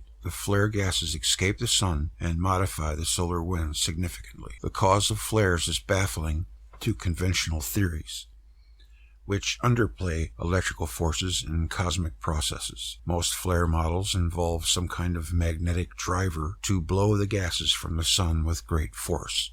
Babcock. The presence of magnetism implies an electrical source. As we shall show in Chapter 6, the sun once had an electrical connection to its companion, within which energy was released that created and sustained life within the binary system. Today's flares represent an undirected remnant of the inner companion arc of yesteryear. The solar wind consists of coronal gases which have been boiled away from the hot solar atmospheric discharges. It conducts the sun's electrical transaction with the galaxy. It is the sun's connection to the galaxy. The electron-deficient atoms, ions, by escaping from the solar system, increase the negative charge to the sun. This brings the sun towards the galactic neutral, and thus, in time, would end the sun's life as a star. It follows that in the past, when the sun was less negatively charged, more current flowed from the sun to the galaxy. Thus, the present flow of solar wind is less than the flow in ages past when the sun was more out of equal spheric discharges. It conducts the sun's electrical transaction with the galaxy. It is the sun's connection to the galaxy. The electron-deficient atoms, ions, by escaping from the solar system, increase the negative charge to the sun. This brings the sun towards the galactic neutral, and thus, in time, would end the sun's life as a star. It follows that in the past, when the sun boiled away from the hot solar atmospheric discharges, it conducts the sun's electrical transaction with the galaxy. It is the sun's connection to the galaxy. The electron-deficient atoms, ions, by escaping from the solar system, increase the negative charge to the sun. This brings the sun towards the galactic neutral, and thus, in time, would end the sun's life as a star. It follows that in the past, when the sun was less negatively charged, more current flowed from the sun to the galaxy. Thus, the present flow of solar wind is less than the flow in ages past when the sun was more out of equilibrium than it is now. The solar wind varies with the ongoing evolution and quantivolution of the sun. In the past, the solar wind flow was very complex because we believed that the sun was a binary star and its companion, Super Uranus, was not in electrical equilibrium with it. The system eventually approached internal neutrality because a large solar wind, electrically driven, flowed directly between the two principles. Interesting. I present here some results of my research based upon inquiry in different material, historic, geological, physical, geophysical, pertaining to folklore and to history of religions. The results to which I arrived appear to be fundamental importance to science in all its branches. I love how he was undeterred. To begin with, our Earth collided, contact, in the 15th century before this era, with a comet. The head of the comet exchanged violent electrical discharges with our planet, and also with its own tail. The Earth changed the poles, south becoming north, changed axis, changed the orbit of revolution, changed speed. As a result, the year that consisted previously of 260 became 360 days. Our orbit was approximately that of Venus today. The moon changed its orbit, and the month of 20 days became of 36.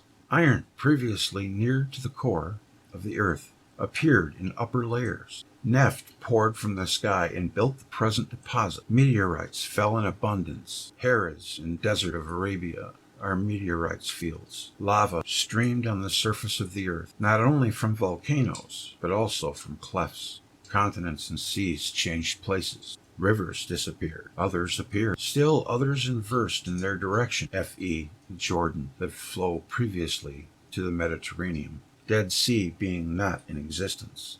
A major part of humankind perished. A double tide of immense high swept seas and continents. In general conflagration, woods burned down. Rivers boiled. Magnetic storms reached degree hurtful to bioplasma.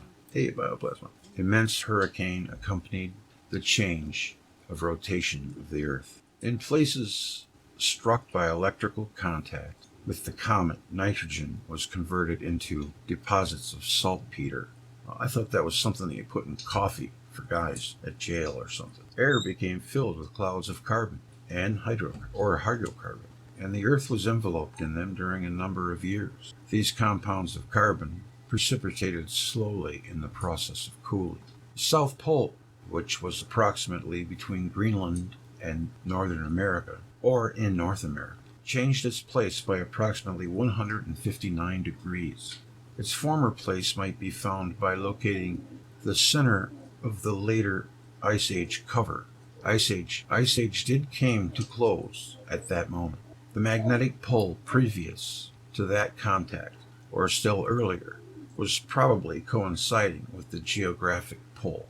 So what must have happened is that what is at the South Pole now, we know that all those mammoths got blown north. So that would make sense if the skin of the Earth slid down to the South Pole and it was like near the equator. That would be a slide of about 2,000 miles, wouldn't it? That's a long way to slide. The winds were probably just intense, more than hurricane winds, like 1,000 miles an hour. The comet changed its path, too. After the electrical contact with the Earth, its orbit became a stretched ellipse and was semi-planet, semi-comet. After 50 or 52 years, it contacted for the second time with the Earth, and the Earth was brought out of rotation. This encounter in the 14th century, before the present era, had similar effects as the previous contact, but there was no change of direction of rotation, nor change of north and south. Since 34 centuries, the sun rises in the east. After the second encounter, the Earth was endangered every 50 to 52 years by this new planet of the solar system. This is the planet Venus. The above recorded calendar changes are effects of first and the second encounter. In the 9th century, Venus, moving on a stretched ellipse, contacted with Mars, brought Mars out of its path, then repeated this contact for a number of times, and since then has Venus occupied approximately its present position in the solar system, and ceased to endanger the Earth. But Mars, brought out of its orbit, became the dangerous neighbor of the Earth. In 747 BC, the Earth contacted with Mars. The peril of contact repeated itself every 15 years. At midnight, March 23, 687 BC, the Earth contacted again with Mars. The catastrophe was of lesser dimensions than that of the 14th or 15th century. Still, Earth was brought out of its rotation, changed its orbit from one of 360 days to 365 and a quarter, somewhat different days. The Moon changed its orbit from 36 days to 29 days. Poles were displaced, Europe moving to the south, but the north and south poles did not exchange direction. Mars took its present position in the solar system. The contacts with Venus and Earth, Mars lost most of its organic life. It acquired some of the atmosphere of Venus, carbohydrate, and lost some of its atmosphere to our planet, probably argon and neon. Mars should be examined as to the presence of these rare gases. I'm sure it probably has by now. I'll have to look into that. As a result of these contacts, Earth, but also Venus and Mars, are warmer than the solar radiation can account for. Anomaly in movement of Mercury, as well as precession of the Earth, can have their rotation in these displacements of planets. If that's the case, then I wonder if the Earth is going to get cooler again. I surely don't think that global warming is man-made. I don't know about that. Before contacts with Venus and Mars, our Earth suffered a number of cataclysmic contacts. One of the earliest was when the Earth attracted the Moon, still in memory of humankind. Thereafter, passing in Saturn atmosphere, the Earth was drowned in hydrogen, which, drifting through oxygen of the Earth, became water. Thereafter, Earth suffered heavily when Saturn and Jupiter collided, and the Earth passed dangerous close to Jupiter. Whew, talk about scary. Electrical contacts, change of calendar, year, month, day, happened already at those times, I think he meant to say, in the era. In the 4th and 3rd millennia before the present era, gigantic forms of life which existed at that time only in few exemplars survived these catastrophes, but were still in existence 34 centuries ago. At the contact cataclysm caused by Venus, the teaching of Darwin, which supposes but slow changes in life forms, is wrong. Gigantic reptilia ceased to exist, not tens of millions of years ago, but they lived still a few thousand years ago. They perished in catastrophes, and those that survived could not exist in the new conditions, especially because of changed weight of all objects and their large bodies, not capable to move, especially during gravity. ESP, I'm assuming he's abbreviating especially. Brontosaurus was not a reptile, as it is thought, but a mammal.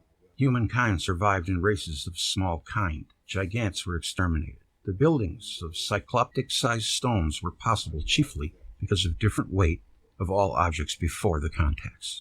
The theories of slowly development of mountains and valleys under causes like rain and wind are wrong. The earthquakes are the post-effects of the contacts that are readjustments of displaced masses and twisted strata. This, my research, is based not upon speculations, but primarily on historical data. That's what I love about Velikovsky, man. He takes their own data and just connects the dots, something that they don't do. They don't impede on each other's territory. Better to say the results of the cataclysms can be proven by many different ways: astronomical, geological, physical, historical. As to the last, it should be taken in consideration that the world political history of the 1,000 years, starting with the catastrophe of Venus, is entirely confused. This catastrophe caused the end of the Middle Kingdom in Egypt. The reconstruction of the millennium, which closed with the arrival of Alexander into Egypt, is prepared for print under the name A Chimerical Millennium. The manuscript dealing with the here reaccounted cosmic revolutions is written and bears the name Worlds in Collision. The other research was conceived in its all main features April 1940. The present research in October 1940, some results concerning Mars, and also the concrete formulating of the fallibility of Newton's teaching of gravitation were brought to clarity in March 1942. As to this here mentioned fruit of my research, I like to point out the planetary bodies at contacts were not crushed. This possibly is not excluded, but exchanged electrical discharges. The polarity is well balanced in the planets. The planetary bodies at contacts were not crushed. This possibility is not excluded, but exchanged electrical discharges. The bipolarity is well balanced in the planets. Bipolarity of comets is divided in tail and head. This is the cause of approach and retreat of comets to and from the Sun. The behavior of our Earth, Mars, Venus, Moon, and other planets at contacts shows clearly that there is no such phenomenon as gravitation. The mathematical proofs of Newton are completely erroneous. He admitted a primary push or pull that brought the Moon into motion on a straight line. He admitted gravitation force of the Earth that tries to remove the Moon from the straight line motion. An object falls near the surface of the Earth with the initial mean speed of 16.1 feet in the first second. The Moon is remote from the Earth's center 60 times the distance of an object on the Earth's surface from Earth's center, Earth's radius. The initial velocity of fall at the distance of the Moon should be 60 times slower. 16.1 feet in a minute. 15.43 feet in a minute is the fall of the Moon from the tangent of its orbit. The approximity of these two figures, 16.1 and 15.4, is but accidental. There is no logical reason to count the velocity of fall by seconds, which are but human, not in nature a pre-existing time measure. Reckoning by 2 seconds, the velocity of fall would be 48.3 feet here, and the same amount in the 2 minutes at the distance of the Moon, and the fall from the tangent line is 30.8 feet. It is but 30.8 feet. The felicity of Newton's scheme is obvious also in terms of mechanics. The primarily force was not infinite in its strength as pull or push. It does not act anymore. The Earth on the other side pulls permanently. In many different elementar ways, it is possible to show that under such conditions the permanently acting force of gravitation would let the Moon approach the Earth in a quick spiral. As the computation concerning the Moon caused Newton to postulate a general law concerning the whole solar system and the whole universe, the law of gravitation, is wrong in all its applications. Velocities and masses computed with its help are probably wrong in many instances. There exists attraction and repulsion. The electrical phenomena are responsible for attraction and for repulsion. To explain the fact that objects close to the surface of the Earth are more attracted than repulsed, we owe to admit that a high layer in the atmosphere repulses what the solid portion of the Earth attracts. The phenomena of the tail of the comets repulsed from the sun, of polar light, of zodiacal light, will find here their explanation. The phenomenon, why not questioned at all, that nitrogen, lighter than oxygen, does not move to the higher level in the atmosphere, though the air is a mixture and not a compound, is another fact of disobedience to the law of gravitation. Also, water, in small drops, is lifted, then dropped by electrical charges and discharges. The radio layer in the atmosphere is probably the attracting and repulsing medium acting contrary to the ground. The moving of negative electricity into the ground is due to the charge of the Earth. At near distances, special law acts in magnetism, also electrical phenomena and electricity. Levitation is conceivable. Perpetuum mobile, theoretically possible. Discharge from upper layer might be exploited, also with destructive purposes. A flight to interplanetary space in defiance of gravitation is thinkable. Electrical charges in the Earth and its atmosphere are chiefly induced and sent by the Sun. Sun sends two kinds of charges, positive and negative. Heat and light are transformations. Transformation into heat is achieved by passing media through coolness of summits. But the heating of the moon's surface must be accounted for before accepting the last hypothesis. Cosmical rays which reach the Earth have probably their origin in the Sun, and also in other cosmical bodies. They arrive during the night, or during sun eclipse, because they are moving not in straight lines. Their efficiency on malign tumors should be explored by sending sick persons to a mountainous sanitarium near the southern or northern magnetic pole. Whether elements mutated under influence of electrical contacts of cosmic dimensions in cataclysms is difficult to ascertain or to deny, and laboratory work will give the reply. The building of the solar system as revealed by grandiose experiments exhibited by the nature in sight of the historical man. I think he meant experiments there. Might be misspelled.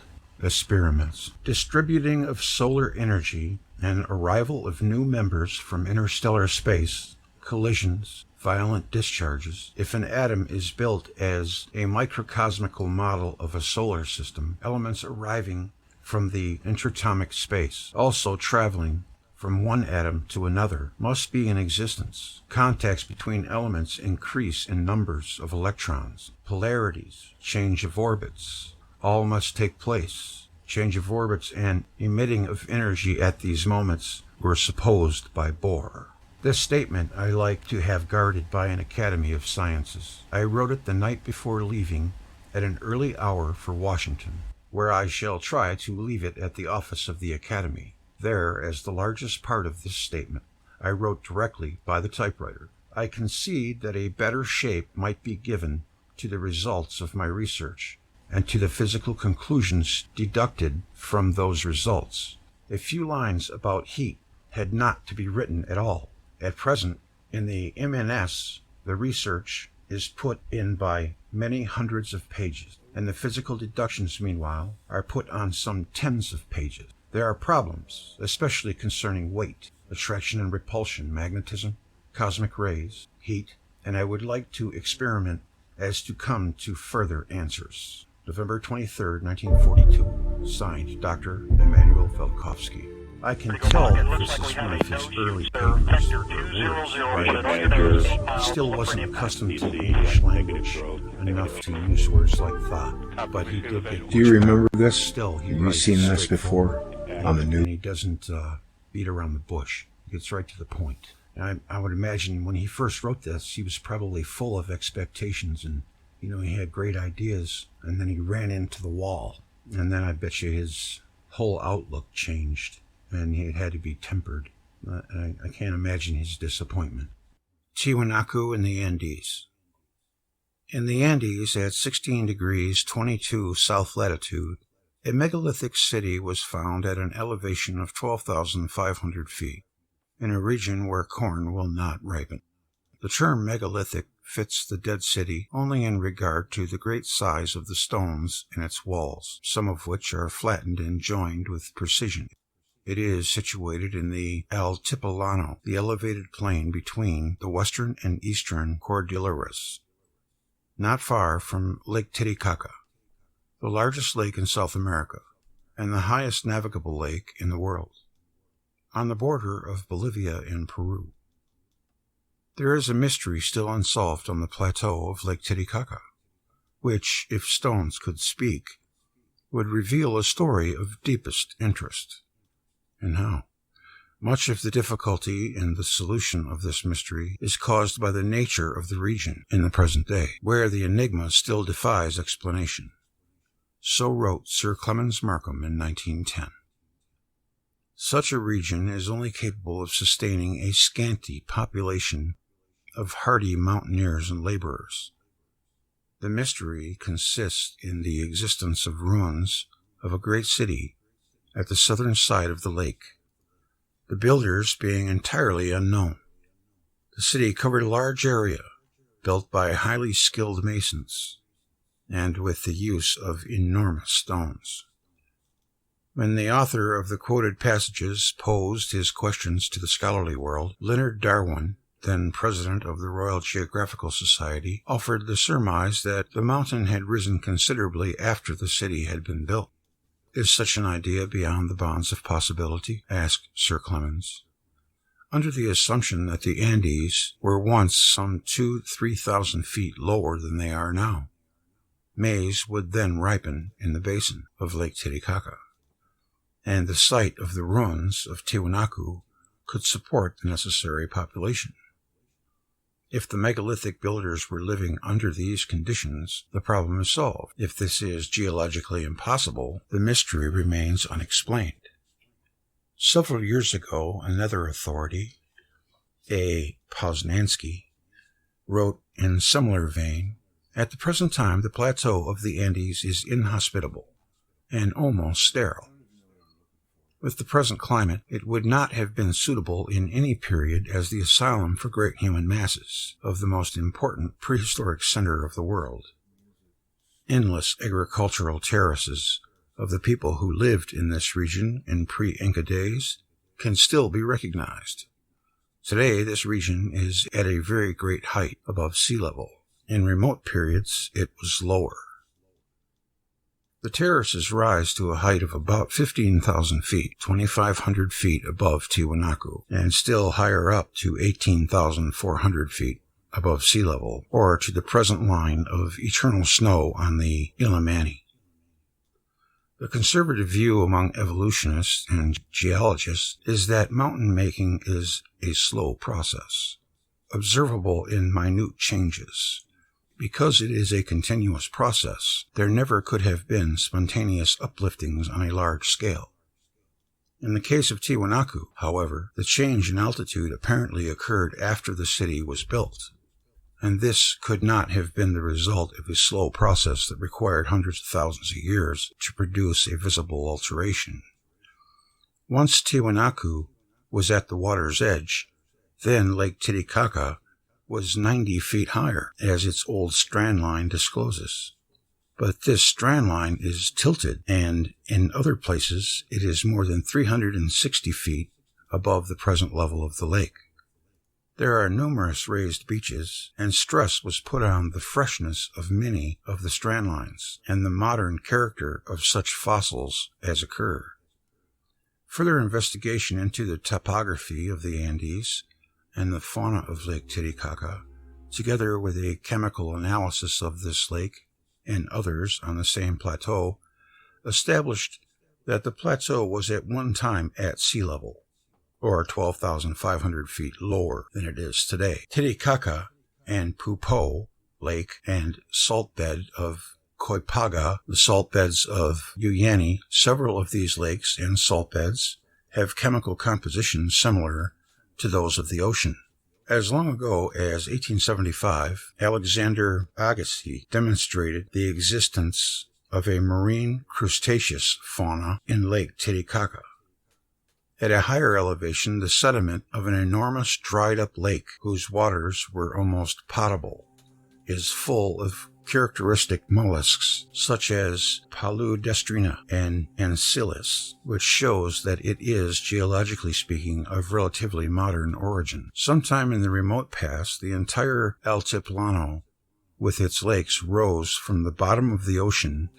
At some other time point a city was built and terraces were laid out on the elevation around it. Then, in another disturbance, the mountains were thrust up and the area became uninhabitable. The barrier of the Cordilleras that separates the Altiplano from the valley to the east was torn apart, and gigantic blocks were thrown into the chasm. Lyell, combating the idea of a universal flood, offered the theory that the bursting of the Sierra Barrier opened the way for a large lake on the Altiplano, which cascaded down into the valley and caused the Aborigines to create the myth of a universal flood. Not so long ago, an explanation of the mystery of Lake Titicaca and of the fortress Tiwanaku on its shore was put forward in light of Horbiger's theory. A moon circled very close to the Earth, pulling the waters of the oceans toward the equator. By its gravitational pull, the moon held day and night water of the ocean at the altitude of Tiwanaku. The level of the ocean must have been at least 13,000 feet higher. Then the moon crashed into the Earth, and the oceans receded to the poles, leaving the island with its megalithic city and its mountain above the sea bottom. Now the continent of the tropical and subtropical Americas. All this happened millions of years before our moon was caught by the Earth, and thus the ruins of the megalithic city Tiwanaku are millions of years old. That is, the city must have been built long before the flood. I never heard that theory, have you? That's pretty wild. This theory is bizarre. The geological record indicates a late elevation of the Andes, and the time of its origin is brought even closer to our time.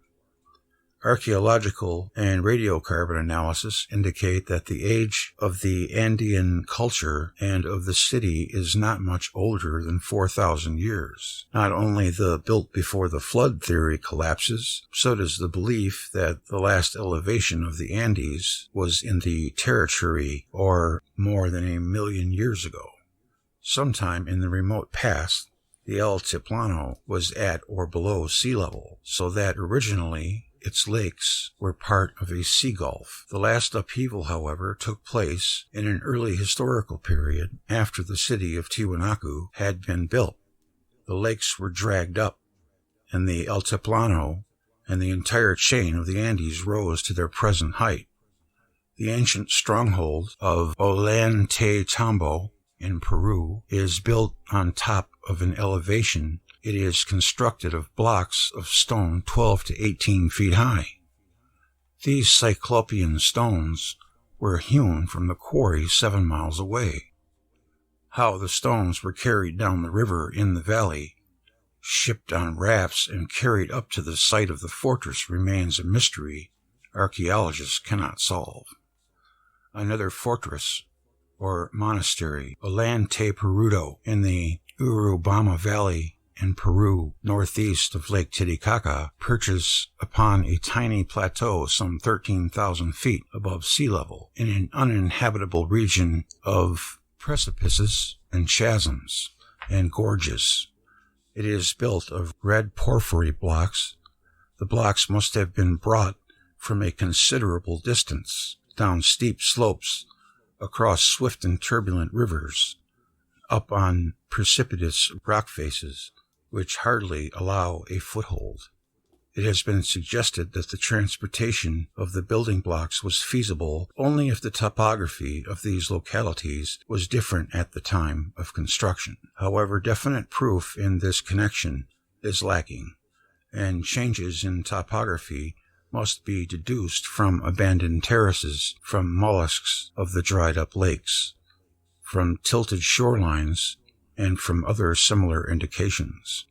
Charles Darwin, on his travels in South America in 1834-35, was impressed by the raised beaches at Valparaiso, Chile, and the foot of the Andes. He found that the former surf line was at an altitude of 1,300 feet. He was impressed even more by the fact that the seashells found at this altitude were still undecayed. To him, a clear indication that the land had risen 1,300 feet from the Pacific Ocean in a very recent period, within the period during which upraised shells remained undecayed on the surface, and since only a few intermediary surf lines can be detected, the elevation could not have proceeded little by little. Darwin also observed that the exclusively disturbed condition of the strata in the Cordillera so far from indicating single periods of extreme violence, presents insuperable difficulties, except on the admission that the masses of once liquefied rocks of the axis were repeatedly injected with intervals sufficiently long for their successive cooling and consolidation. At present, it is common view that the Andes were created not so much by compression of the strata as by magma or molten rock invading the strata and lifting them. The Andes also abound in volcanoes and exceedingly high and enormously large.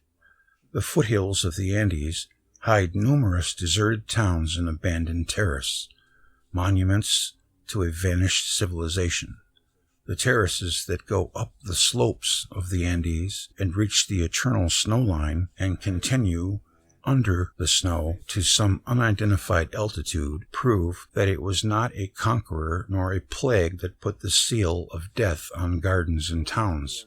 In Peru, aerial surveys in the dry belt west of the Andes have shown an unexpected number of old ruins and an almost incredible number of terraces for cultivation. One such mass attained the thickness of 1,000 feet. At these deluges of molten stone and aqueous deposits 5 times alternatively had been spread out. The ocean, which received such thick masses, must have been profoundly deep. But again, the subterranean forces exerted themselves, and now I beheld the bed of that ocean, forming a chain of mountains more than 7,000 feet in height, vast and scarcely comprehensible as such changes must ever appear, yet they have all occurred within a period recent when compared with the history of the Cordillera, and the Cordillera itself is absolutely modern as compared with the many of the fossiliferous strata of Europe and America. But how extremely young the Cordillera of the Andes is, only the research of recent years has brought out. In case you're wondering like I was, the definition of a Cordillera is a group of parallel mountain ranges together with the intervening plateaus and other features, especially in the Andes or the Rockies. Cordillera. Over the oceans, the gravitational pull is greater than over the continents, though according to the theory of gravitation, the reverse should be true. The hypothesis of Velikovsky also is unable to explain this phenomenon. The gravitational pull drops at the coastline of the continents. Furthermore, the distribution of gravitation in the sea often has the peculiarity of being stronger where the water is deeper. In the whole Gulf and Caribbean region, the generalization seems to hold that the deeper the water, the more strongly positive the anomalies. As far as observations could establish, the sea tides do not influence the plumb line, which is contrary to what is expected. Observations on reservoirs of water, where the mass of water could be increased and decreased, gave none of the results anticipated on the basis of the theory of gravitation. Remember, like I told you before, they have not made one correct prediction. It's amazing. 11. The atmospheric pressure of the Sun. Instead of being 27.47 times greater than the atmospheric pressure of the Earth, as expected because of the gravitational pull of the large solar mass, is much smaller. The pressure there varies according to the layers of the atmosphere from 1/10 to 1,000th of the barometric pressure on the Earth. At the base of the reversing layer, the pressure is 0.005 of the atmospheric pressure at sea level on the Earth. In the sunspots, the pressure drops to 1/10,000th of the pressure of the Earth. I wonder how they can measure that. The pressure of light is sometimes referred to as to explain the low atmospheric pressure on the Sun. At the surface of the Sun, the pressure of light must be 2.75 milligrams per square centimeter. A cubic centimeter of 1 gram weight at the surface of the Earth would weigh 27.47 grams at the surface of the Sun. Thus, the attraction by the solar mass is 10,000 times greater than the repulsion of the solar light. Recourse is taken to the supposition that if the pull and pressure are calculated for very small masses, the pressure exceeds the pull, one acting in proportion to the surface, the other in proportion to the volume. But if this is so, why is the lowest pressure of the solar atmosphere observed over the sunspots where the light pressure is least? 12. Because of its swift rotation, the gaseous Sun should have the latitudinal axis greater than the longitudinal, but it does not have it. The Sun is 1,000,000 times larger than the Earth, and its day is but 26 times longer than the terrestrial day. The swiftness of its rotation at its equator is over 125 kilometers per minute. At the poles, the velocity approaches zero. Yet, solar disk is not oval but round. The majority of observers even find a small excess in the longitudinal axis of the Sun. The planets act in the same manner as the rotation of the Sun, imposing a latitudinal pull on the luminary. Gravitation that acts in all directions equally leaves unexplained the spherical shape of the Sun. As we saw in the preceding section, the gases of the solar atmosphere are not under a strong pressure, but under a very weak one. Therefore, the computation according to which the ellipsoidity of the Sun that is lacking should be slight is not correct either. Since the gases are under a very low gravitational pressure, the centrifugal force of rotation must have formed quite a flat Sun. Near the polar regions of the Sun, streamers of the corona are observed, which prolong still more the axial length of the Sun. 13. If planets and satellites were once molten masses, as cosmological theories assume, they would not have been able to obtain a spherical form, especially those which do not rotate, as Mercury or the Moon, with respect to its primary. 14. The harmonic law of Kepler views the movements of the planets as depending only on their distance from the Sun.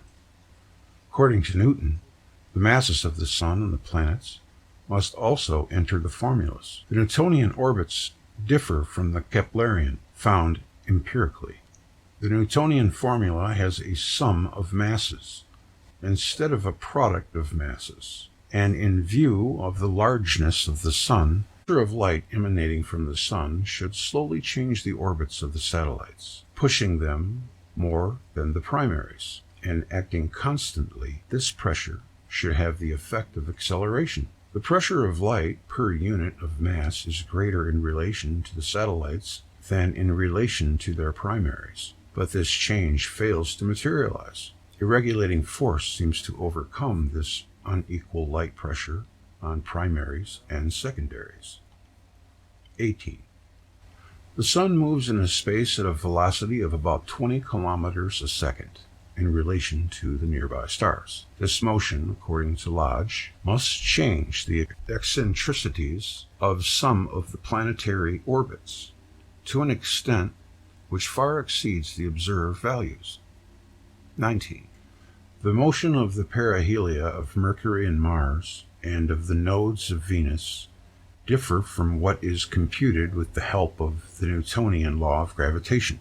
Einstein showed how his theory can account for the anomaly of Mercury. However, the smaller irregularities in the movements of Venus and Mars cannot be accounted for by Einstein's formulas. 20. Unaccounted for fluctuations in the lunar mean motion were calculated from the records of lunar eclipses of many centuries and from modern observations. These fluctuations were studied by S. Newcomb, who wrote, "I regard these fluctuations as the most enigmatic phenomena presented by the celestial motions, being so difficult to account for by the action of any known causes, that we cannot but suspect them to arise from the action in nature hitherto unknown. They are not explainable by the forces of gravitation which emanate from the Sun and the planets. 21. It was found that the strength of radio reception was nearly doubled with the passing of the Moon from overhead to underneath the observer. It does not appear reasonable that the relatively small gravitational tide in the Earth's atmosphere, which changes the barometric pressure by less than half of 1%, could account for a sufficient change in altitude of the ionized layer to produce such marked changes in the intensity of reception. The lifting of the ionosphere generally results in better radio reception, and the small tidal action by the Moon when overhead should improve reception a little, not impair it. In any event, the Moon cannot have a marked effect on the ionosphere without being itself a charged body.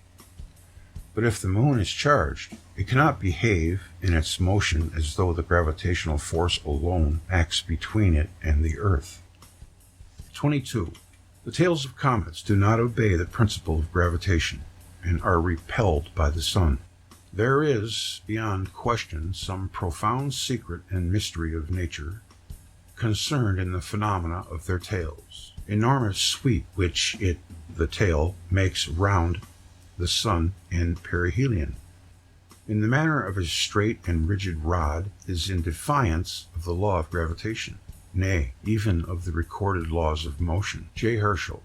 What has puzzled astronomers since the time of Newton is the fact that while all other bodies in the sidereal universe, as far as we are aware, obey the law of gravitation, comets' tails are clearly subject to some strong repulsive force, which drives the matter composing them away from the Sun with enormously high velocities. W. H. Pickering. 23. The change in the angular velocity of comet, especially of the comet Inca, is not in accord with the theoretical computations based on the theory of gravitation. 24. Meteors. After entering the terrestrial atmosphere at about 200 kilometers above the ground, are violently displaced toward the east. These displacements of the meteors are usually ascribed to winds blowing in the upper atmosphere. The atmospheric pressure at a height of 45 kilometers is supposed to be but a small fraction of 1 millimeter of mercury. On the other hand, the velocity with which the meteors approach the Earth is between 15 and 75 kilometers per second, on the average about 40 kilometers per second, or over 140,000 kilometers per hour. If winds of 150 kilometers per hour velocity were permanently blowing at the height where the meteors become visible, it would not be possible for such winds of rarefied atmosphere to visibly deflect stones falling at the rate of 140,000 kilometers per hour. Approaching the Earth, the meteorites suddenly slow down and turn aside, and some are even repelled into space. A few meteors give the appearance of penetrating into our atmosphere and then leaving it, ricocheting, as it were. 25. The Earth is a huge magnet. It has electric currents in the ground and is enveloped by a number of layers of electrified ionosphere. The Sun possesses an electric charge and magnetic poles. Also, the sunspots are found to be powerful magnets. The ionosphere is permanently charged by particles arriving from the Sun. Sunspots actively influence terrestrial magnetism, ground currents, the ionosphere's charge, and auroras.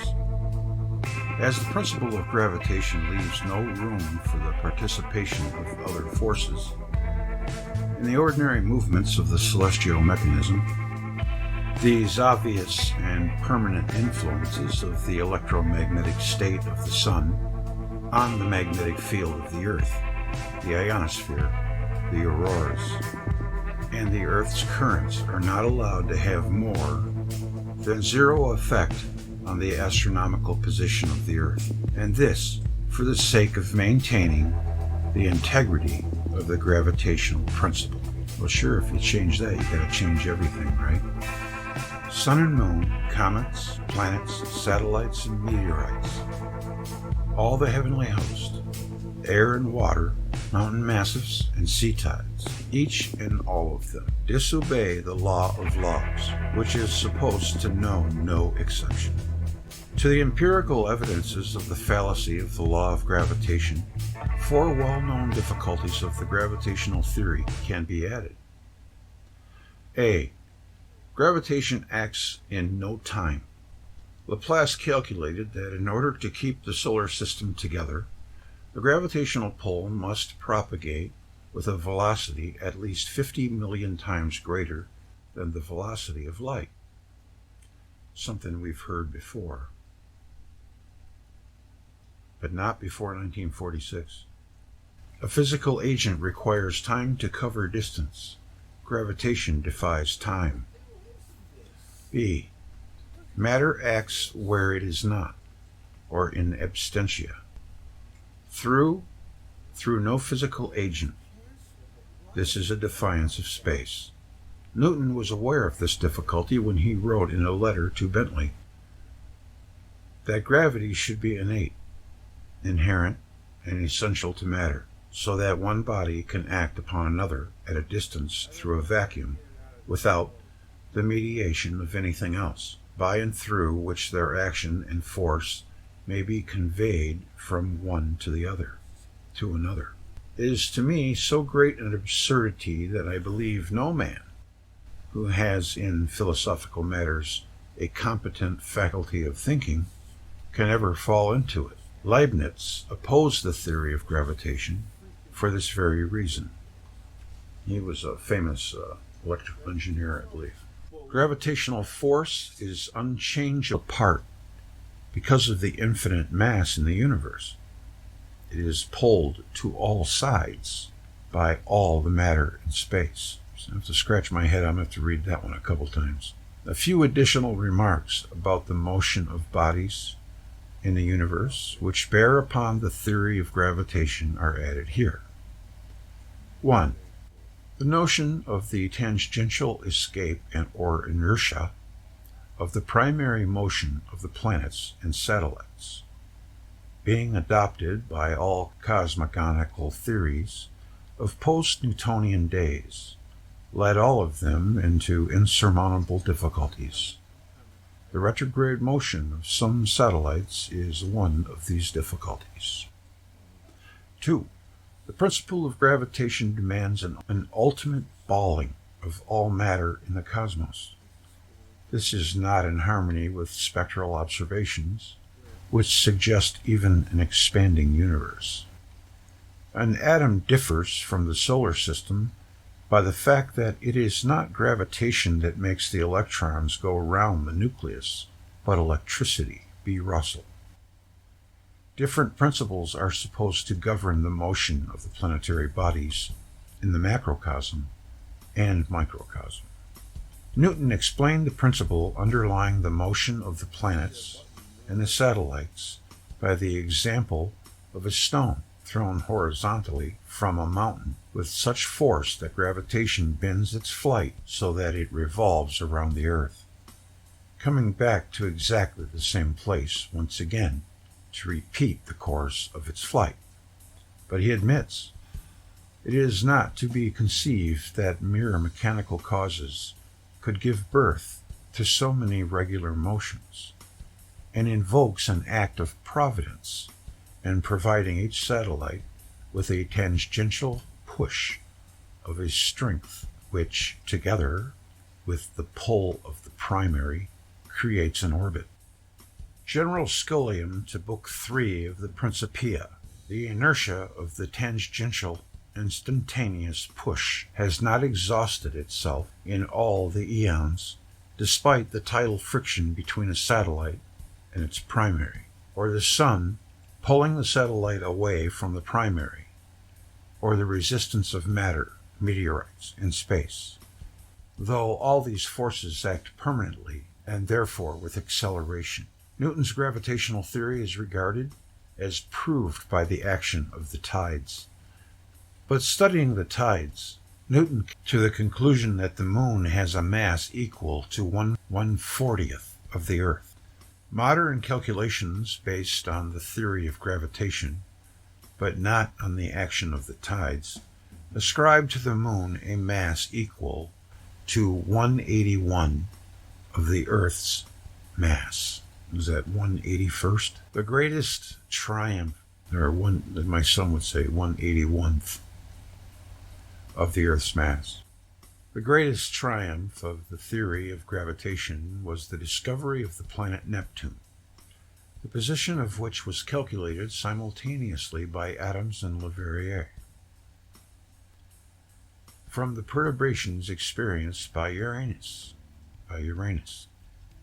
But in the controversy which ensued concerning the priority in announcing the existence of Neptune, it was stressed that neither of the two scholars was the real discoverer, as both of them calculated very erroneously the distance of Neptune from the orbit of Uranus. Yet even if the computations were correct, there would be no proof that gravitation and not another energy acts between Uranus and Neptune. The gravitational pull decreases as the square of the distance. Electricity and magnetism act in the same way. Newton was mistaken when he ascribed to magnetism a decrease that follows the cube of the distance. Building his system of the world, Newton put before his readers rules of reasoning and philosophy. The first rule is, we are to admit no more causes of natural things than such as are both true and sufficient to explain their appearances. Rule 2 is, therefore, to the same natural effects we must, as far as possible, assign the same causes. Through theoretical and experimental investigations will be necessary. Thorough theoretical and experimental investigations will be necessary to build a new theory in place of now accepted theory of gravitation. For the present, we shall offer only general suggestions. 1. Attraction between two natural atoms. Each atom is made of positive and negative electricity, and though neutral as a whole, may form an electric dipole when subjected to an electric force. Thus, in the theory presented here, this attraction is not due to inherent gravitational properties of mass, but instead to the well-known electrical properties of attraction. Two dipoles arrange themselves so that the attraction is stronger than their mutual repulsion. Inertia, or the passive property of matter, the equality of active and passive, or gravitational and inertial mass, was in Newton's system a most remarkable accidental coincidence, something like a miracle. Newton himself decidedly felt it as such. W. D. Sitter. In Einstein's explanation, inertia and gravitation are not two different properties, but one and the same property viewed from different points in space. Accordingly to his illustration, a man in an elevator that is being continuously pulled up by a rope invisible to the man will feel his feet pressed against the bottom of the elevator and will think that he gravitates toward the floor. But someone else observing the situation from the outside in space will judge that there is a fact of inertia the pulled elevator has to overcome, the inertia of the man standing on its floor. If the man in the elevator lets an object fall from his hand, it will approach the floor at an accelerated speed, because the elevator is being continuously pulled upward. To the observer on the outside, it rises with acceleration. By this illustration, Einstein tried to explain the equivalence of inertia and gravitation, but it is impossible to adopt this explanation for the gravitational effect of the globe. The observer from outside cannot perceive the globe as moving simultaneously in all directions. Einstein sees the difficulty and says, it is, for instance, impossible to choose a body of reference such that, as judged from it, the gravitational field of the Earth in its entirety vanishes.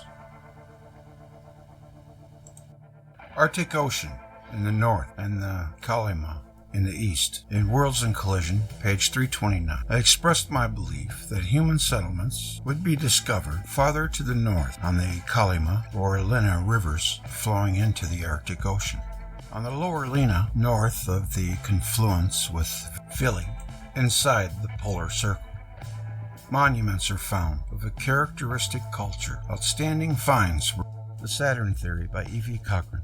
The Saturn Theory, in addition to presenting a comprehensive model of ancient myth, offers a radically different approach to understanding the recent history of the solar system. Briefly, the theory posits that the neighboring planets only recently settled into their current orbits, the Earth formerly being involved in a unique planetary configuration of sorts, together with Saturn, Venus, and Mars. As the terrestrial skywatcher looked upwards, he saw a spectacular and awe-inspiring apparition dominating the celestial landscape. At the heart of heaven, the massive gas giant Saturn appeared fixed atop the north polar axis, with Venus and Mars set within its center like two concentric orbs. See Figure 1.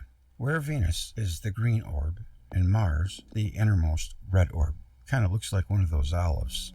I wonder if that's why they made it look like that. The olive, that is. It looks just like one, doesn't it? The theory holds that the origin of ancient myth and religion, indeed the origin of the primary institutions of civilization itself, is inextricably linked to the numinous appearance and evolutionary history of this unique congregation of planets. How does one go about documenting this extraordinary claim? Extraordinary claims, it is commonly said, require extraordinary evidential support in order to be believed. While I believe the Saturn theory can and eventually will meet this crucial test, it goes without saying that a discussion of the various lines of evidence pointing to the polar configuration would require several volumes in order to make a compelling case. In this brief overview, alas, I can do no more than offer a small sampling of the relevant evidence. One thing I noticed right away about Evie is he's not afraid to use big words. If the truth be known, the Saturn theory suffers from an embarrassment of riches with respect to evidence which supports the central tenets of the theory. Early descriptions of the Sun and various planets from Mesopotamia and elsewhere describe them as occupying impossible positions and moving in a manner which defies astronomical reality, as currently understood, that is. The ancient sun god, for example, is said to rise and set upon the same sacred mountain. Planet Venus is described as standing at the heart of heaven, or within the crescent of sin, with respect to evidence which supports the central tenets of the theory. Early descriptions of the Sun and various planets from Mesopotamia and elsewhere describe them as occupying impossible positions and moving in a manner which defies astronomical reality, as currently understood, that is. The ancient sun god, for example, is said to rise and set upon the same sacred mountain. The planet Venus is described as standing at the heart of heaven, or within the crescent of sin. Mars is pointed to as a principal agent behind eclipses of the ancient sun god. While not one of these scenarios is possible given the current order of the solar system, each is perfectly consistent with the history of respective planets in the polar configuration as reconstructed by Saturnists. The testimony from ancient myth and folklore is equally unequivocal that the respective planets once moved on radically different orbits and rained catastrophe from the skies. Even if the message has been overlooked and ostracized by everyone except Velikovsky. Thus, numerous cultures tell of a time when different suns ruled the heavens. This belief was especially common in the New World.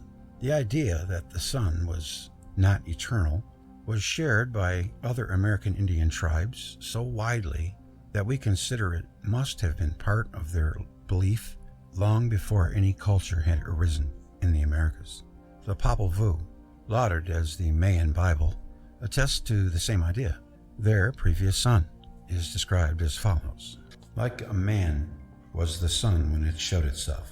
It showed itself when it was born and remained fixed in the sky like a mirror. Certainly it was not the same sun which we see, it is said in their old tales. Equally widespread are traditions which report that a great monster once eclipsed the sun and brought the world to the brink of destruction. Countless cultures preserve memory of the terrifying time when Venus assumed a comet-like form. Spectacular conjunction of planets dominated the celestial landscape. Such traditions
can be documented from one culture to another, and upon systematic analysis reveal numerous analogous structural details, a telltale sign that they were inspired by common experience of spectacular celestial events rather than creative imagination and fantasy. In addition to the remarkably detailed and consistent testimony from ancient myth and folklore, the artistic record likewise provides compelling evidence that the planets only recently moved on radically different orbits. Consider, for example, 3 images depicted in Figure 2 here, as I have documented. Such images are ubiquitous in the prehistoric rock art of every inhabited continent. Hitherto, they have been interpreted as drawings of the sun by virtually all leading authorities on ancient art and religion. This despite the fact that they do not have any obvious resemblance to the current solar orb. It is noteworthy that the ancient sun god was depicted in the very same manner by the earliest civilizations in Egypt and Mesopotamia. Figure 3, for example, shows an Akkadian seal, in which the Shamash disk is represented as an eye-like object, as in the first image in Figure 2. Figure 4 shows the Shamash disk as an 8-pointed star or wheel. Figure 5 shows the Shamash disk as an 8-petaled flower. Numerous other variations upon these common themes could be provided, all impossible to reconcile with the appearance of the solar orb. That's Figure 4 and 5. It is at this point that the researcher is presented with a theoretical dilemma, the successful resolution of which promises to unlock the secret of our planet's extraordinary recent prehistory. If one elects to dismiss the specific and consistent imagery associated with these ancient solar images as a product of creative imagination, the typical approach of conventional art historians, one is also forced to dismiss the equally widespread testimony that different suns prevailed in ancient times. This approach has little to recommend it, for it involves nothing less than turning a deaf ear to the testimony of our ancestors, and in any case has thus far produced precious few insight into the origin of ancient symbolism and myth. Yet the alternative is equally unthinkable, for it involves accepting these endlessly reoccurring images as accurate drawings of the ancient sun, albeit one different in nature and appearance than the currently prevailing. As bizarre as this possibility appears at first glance, it does have much to recommend it. The ancient Babylonians were careful to distinguish Shamash from the current sun, identifying the sun god with the distant planet Saturn. It was this little-known datum which led Velikovsky to consider the possibility that Saturn formerly appeared more prominent, perhaps even serving as a sun-like body for the satellite Earth. Velikovsky's seminal insight, in turn, served as the theoretical foundation for the subsequent researches of Talbot, Cardona, Rose, Tressman, Neugrosch, and others, who offered further evidence for the basic claim that Saturn once dominated the heavens, a fact reflected in the otherwise puzzling prominence accorded this planet in the earliest pantheons. The Saturn theory receives additional support from the representation of the planet Venus in ancient art. A straightforward interpretation of the various images superimposed upon the solar disk in Figure 2 would understand the first as an eye, the second as an eight-spoked wheel or star, and the third as an eight-petaled flower. Now, it is a remarkable fact that the planet Venus is consistently associated with these very forms, from one ancient culture to another.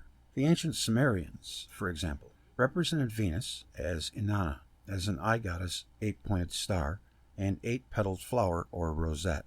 Consider the figurine represented in Figure 6 here, thousands of which were discovered by Max Mallowan during his excavations of the Inanna precinct at Uruk. Similar eye goddesses have been found throughout the ancient world, from Neolithic Europe to India. Seal. Figure 7 shows an early cylinder seal from the Jamdet Nasser period, circa 3000 BC, depicting Inanna as an eye goddess, alongside her familiar eight-petaled rosette. Figure 7.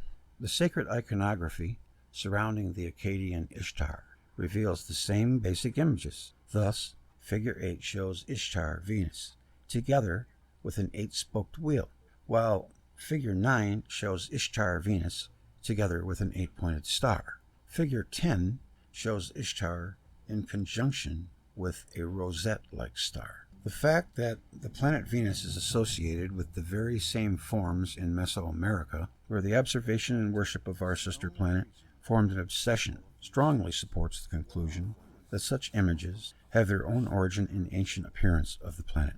The same conclusion is supported by the fact cultures as distant and disparate as those of the Australian Aborigines, Maya, Polynesians, and Chinese describe Venus by epithets signifying great eye, great star, and luminous flower. How are we to explain this curious state of affairs whereby Venus is associated with the very symbols seemingly depicted in prehistoric sun images? Surely not by reference to the current solar system, for Venus does not even vaguely resemble an eye, eight-pointed star, or flower.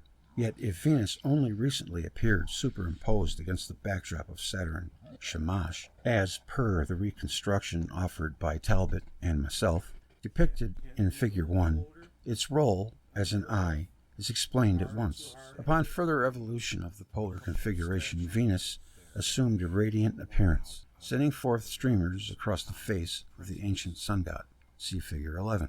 This situation is reflected in the latter two images in Figure 3 and accounts for Venus' role as a star or luminous flower. Planets in ancient lore. At the turn of the century, it was widely held that the most sacred traditions of the creation, deluge, golden age, dragon combat, etc., were nature myths describing the stereotypical behavior of the two primary celestial bodies. Typically, in allegorical or euphemistic fashion, the Saturn theory offers a similar conclusion, with the all-important proviso that the planets formerly dominated the celestial and intellectual horizons rather than the current sun and moon, that the earliest gods and mythical figures of the various cultures are celestial in nature is easily shown. The Sumerian goddess Inanna, explicitly identified with the planet Venus already at the dawn of the historical period, circa 3300 BCE, is a case in point and might well serve as an exemplar for comparative analysis. Virtually every ancient culture will feature a goddess with notable structural affinities to Inanna, although the identification with Venus is not always preserved. The Pawnee Indians of the American Central Plains, for example, celebrate the wondrous deeds of the primeval goddess Cupitica, identified with Venus. It was her union with the warrior god Pararaku, explicitly identified with the planet Mars, which signaled the crowning event of creation. The The second god, Tiwanaku, placed in the heavens, was evening star, known to the white people as Venus. She was a beautiful woman by speaking and waving her hands. She could perform wonders through this star and morning star, Mars. All things were created. She is the mother of the Scary. As the Pawnee traditions attest, the planet Mars played a prominent role in ancient myth and religion. Wherever one looks, one will find the red planet accorded a numinous power wildly out of proportion to its present modest appearance. The Sumerian war god Nergal, early on identified with the planet Mars, forms a pivotal figure in comparative analysis. Thus, it can be shown that war gods and warrior heroes from every corner of the globe share numerous characteristics in common with the Sumerian god, including some of a remarkable specific nature. To take but one mythical theme of hundreds available, the Makuritari Indians of the Amazonian rainforest tell of a time when the hero, Ahizahama, identified with the red planet, climbed a giant stairway to the sky. The fact that a very similar story was related of Nergal in ancient Mesopotamia suggests that the mythical theme originated in objective historical events involving the red planet. Yet, one looks in vain for a satisfactory explanation of this particular mythical theme, given the current order of the solar system, wherein a celestial stairway is not to be found. Neolithic rock art, however, offers countless examples of stairway-like appendages descending from the ancient sun god, thereby complementing and helping to illuminate the universal myth of a luminous stairway spanning the heavens. See Figure 12.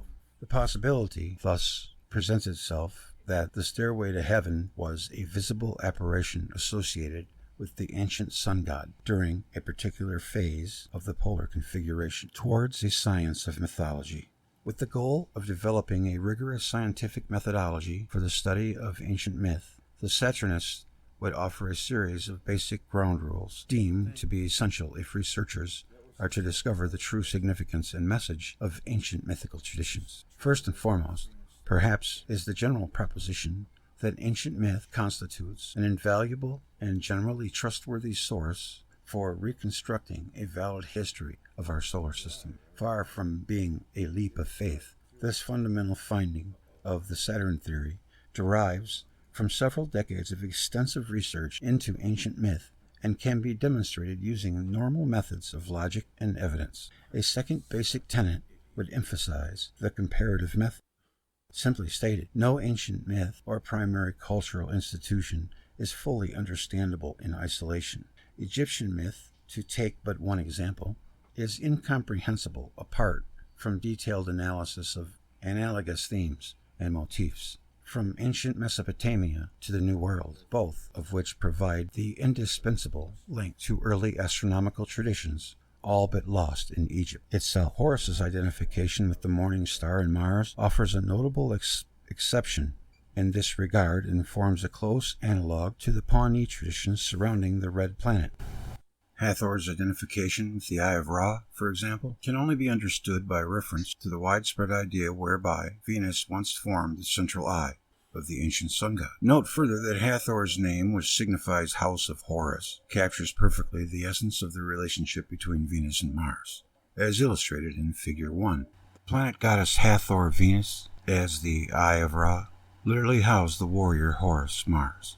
It is little wonder, then, given the reconstruction offered here, that the Egyptian pyramid and coffin texts implore the dead king, as Horus, to ascend the numinous celestial ladder in order to join Ra and reign in the mansion of Hathor in the sky.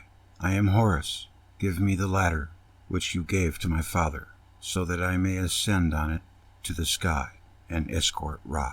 A third basic tenet of the Saturn theory holds that ancient myth and ritual typically commemorate dramatic events witnessed by human beings. If myth constitutes a creative interpretation of the traumatic celestial events, in pseudo-historical terms, the flooding of the world, the warrior heroes consorting with a beautiful goddess, ritual originated as a purposeful and remarkably fateful attempt to reenact the fateful events in question. Mars, climbing out of the celestial stairway, for example, was reenacted in countless sacred rites throughout the ancient world.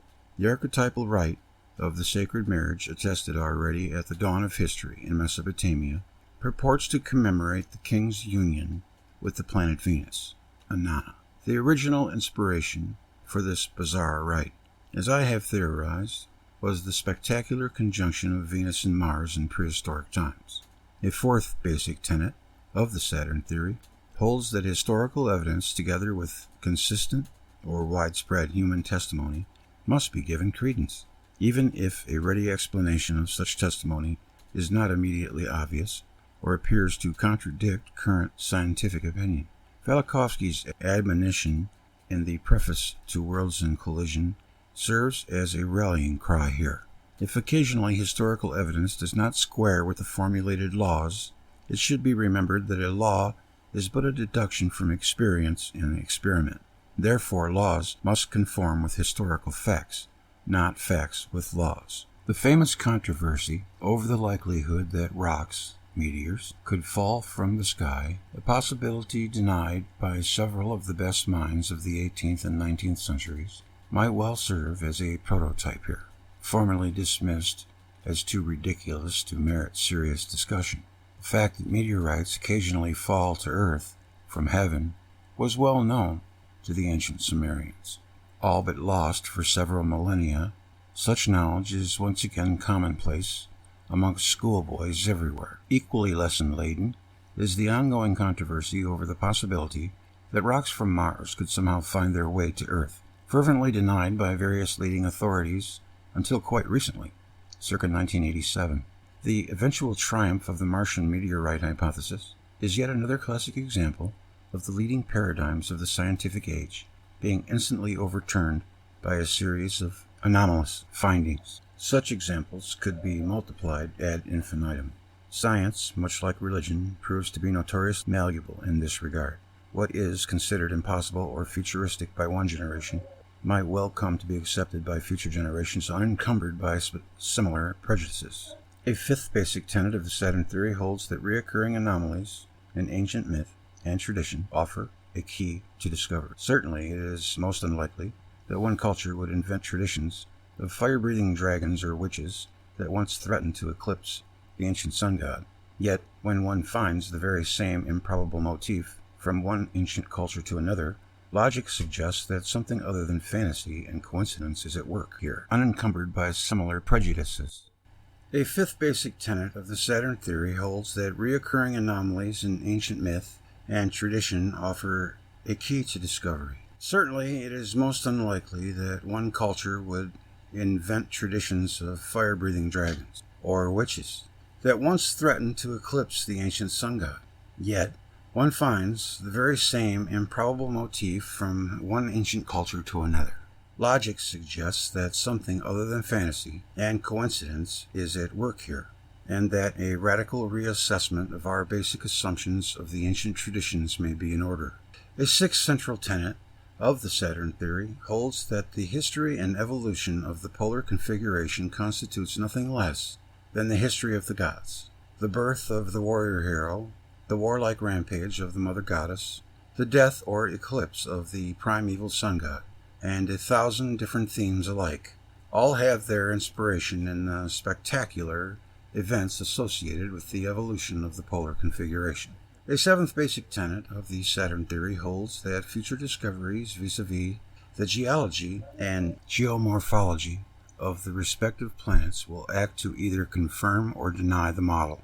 For it stands to reason that, if the extraordinary history described here has any basis in reality, such events must have left an indelible mark on the planets that participated in the polar configuration. It is also expected that some of these telltale signs of participation in the polar configuration will prove to be difficult, if not impossible, to explain by any other model. A fundamental objection to the Saturn theory. The most obvious objection to the Saturn theory is its apparent incompatibility with conventional astrophysics. This is, indeed, a formidable objection, one deserving of serious attention and ultimately a valid answer, ideally in terms of offering a viable physical model for the polar configuration. While promising steps towards achieving a viable physical model have been achieved, the models of Grubauer and Driscoll, for example, Such attempts have thus far proved preliminary and only partly successful. Much work remains to be done in this area, preferably by scientists trained in the requisite fields of astronomy, physics, and mechanics. Personally, I remain confident that an answer will be found, if for no other reason than it is highly improbable that a theory with so much historical evidence in its favor could prove entirely illusory. If the history of science teaches us anything, it is there is ample precedent for reserving judgment on a historical thesis well supported by evidence, but lacking a viable physical model. Darwin's theory of evolution, to take a particularly notorious example, languished for decades under the objection that it lacked a viable model of heredity, which could explain how the much-needed genetic changes could originate and come to be fixed rather than blended as per earlier models of heredity. Already by the time of Darwin, there was a wealth of evidence that evolution had occurred. How else are we to explain the fact that modern whales occasionally show traces of vestigial hind limbs and hip girdles, but a viable model of heredity was not yet at hand, to say nothing of a chemical model for genetic mutation or embryonic differentiation? Even today, well over 100 years later, many of the most fundamental questions surrounding the biochemical mechanisms of evolution remains unanswerable. We still have little understanding of how the various phyla originated, or why some species proved successful while others became extinct. In the meantime, however, while modern biology awaits a solution to these truly perplexing and formidable mysteries, no informed scientist can doubt the historical reality that biological evolution has occurred. Yeah, I would say I would agree on minor changes, but not species change. That's pretty tough. The question is, how did life evolve, and by what precise means? A similar situation surrounds the Saturn theory, in my opinion. Here, too, the historical evidence is unequivocal that various planets once participated in a polar configuration and wreaked havoc with the inner solar system. The question is, how are we to understand these tumultuous historical events from the standpoint of physics? F. Cochran. Good read. The earliest home of the gods that we can discern is the sky. Although an aura of mystery surrounds the religious beliefs of the ancient Egyptians, this much is certain: they were obsessed with the stars and planets. Their leading gods were identified with the most prominent celestial bodies. The pyramids were purposely patterned after a celestial prototype, the Akhet, and elaborately decorated with stars, and their single-minded goal, upon dying, was to return to a celestial hereafter wherein they hoped to be reunited with the great mother goddess and the imperishable stars. In the face of the abundant and unequivocal evidence attesting to their profound interest in astronomical phenomena, it stands to reason that Egyptian religion is fated to remain elusive until we gain additional insight into that culture's core beliefs regarding the stars and cosmos. The present monograph attempts to summarize the data at hand and reconstruct the celestial background and mytho-historical context of ancient Egyptian stellar religion. To read the standard works on Egyptian religion is to learn that the sun was worshipped as Horus, the moon as Thoth, Orion as Osiris, Sirius as Sothis, and the circumpolar stars as the imperishable stars. It is our contention that each and every one of these oft-cited identifications is erroneous, and should this claim be substantiated, it follows that modern scholars have thoroughly misunderstood the original astronomical context of Egyptian religion. Indeed, as we will attempt to document this monograph, the time for a thorough re-evaluation of the available evidence is long overdue. Horus and the deceased king. Horus, the first king and the pattern of rule and authority, royal ideology and ideas about the hereafter, seem to have cosmological and stellar foundations which they well go back to pre-dynastic times. The pyramid texts represent the oldest body of religious text in the world, and as such they constitute an invaluable resource for reconstructing the world view of the ancient Egyptians. Inscribed on the pyramid walls of pharaohs from the 5th and 6th dynasties, their primary purpose was to serve as an aid to the deceased king in his post-mortem ascent to heaven. The object must have twice the surface area, it must be twins. Text can be summarized in short order. The pharaoh aspired to ascend to heaven in order to achieve a transfigured state as ad hoc solution. The spectra of red dwarfs are crowded with molecular absorption features that are not well understood, so it's hard to extract the physical properties of a given red dwarf from its spectrum. That is also interesting. But the fact that there are so many molecular absorption features indicates that all of the requirements for life exist within that glowing envelope. So, all stars are electric. All red stars are gigantic. Planets can orbit within their anode glow, and even astronomers acknowledge that. They have suggested that there could be satellites orbiting within the Betelgeuse glow.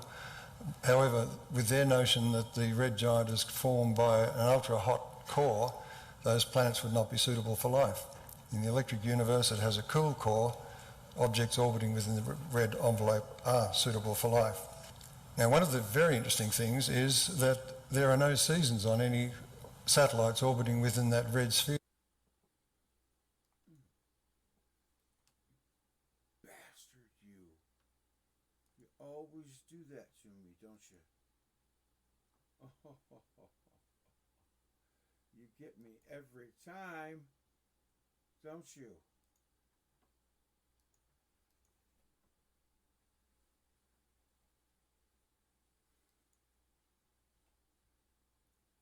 I'm getting tired. That's what it must be, because I just screw up left and right.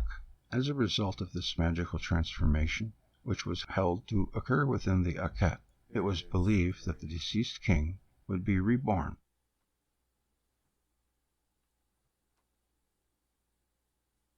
Yeah, I'm just overtired.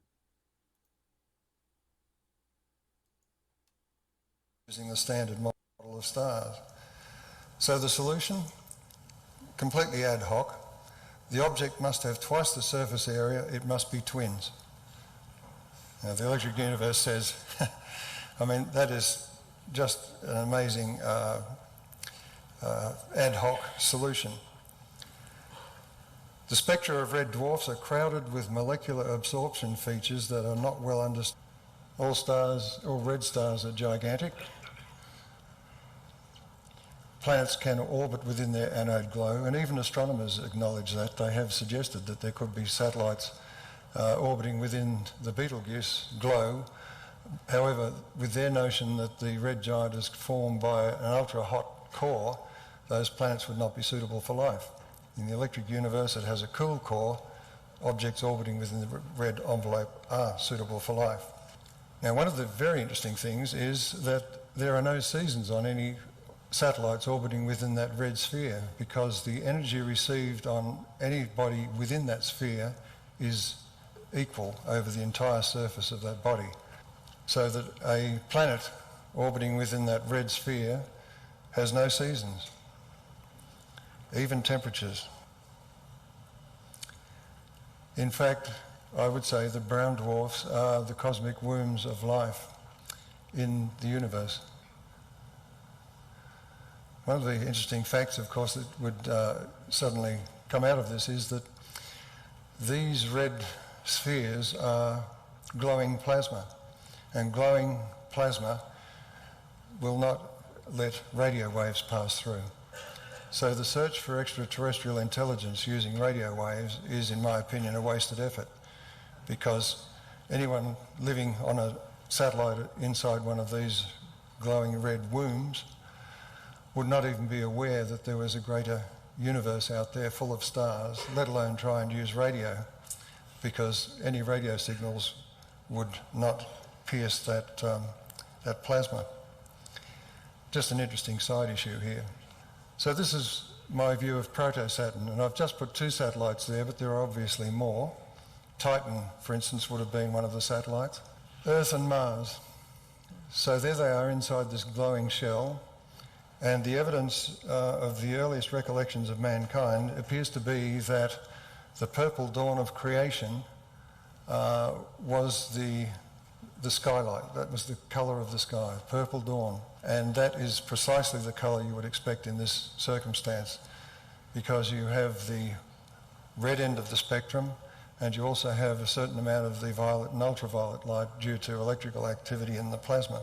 So this fits with the, if you like, the earliest recollections of mankind, that was our environment. 50% of red dwarfs have Earth-sized planets in their habitable zone. Remember I said that astronomers feel this is the place where life is most likely to be found. Now if you look at Jupiter, for instance, and consider that as a red dwarf and its plasma sphere was lit up, Io has a 1.75 day orbit, Europa has a 3.5 day orbit, Ganymede 7 days and Callisto 17 days. Any of the satellites that were released from Jupiter's grip would have a rotation rate which equaled their daily rotation rate, because they're locked always with the same face towards the central body. It suggests that the Earth and Mars had orbits which were about a day in length. This is the kind of information that you can get from this kind of model.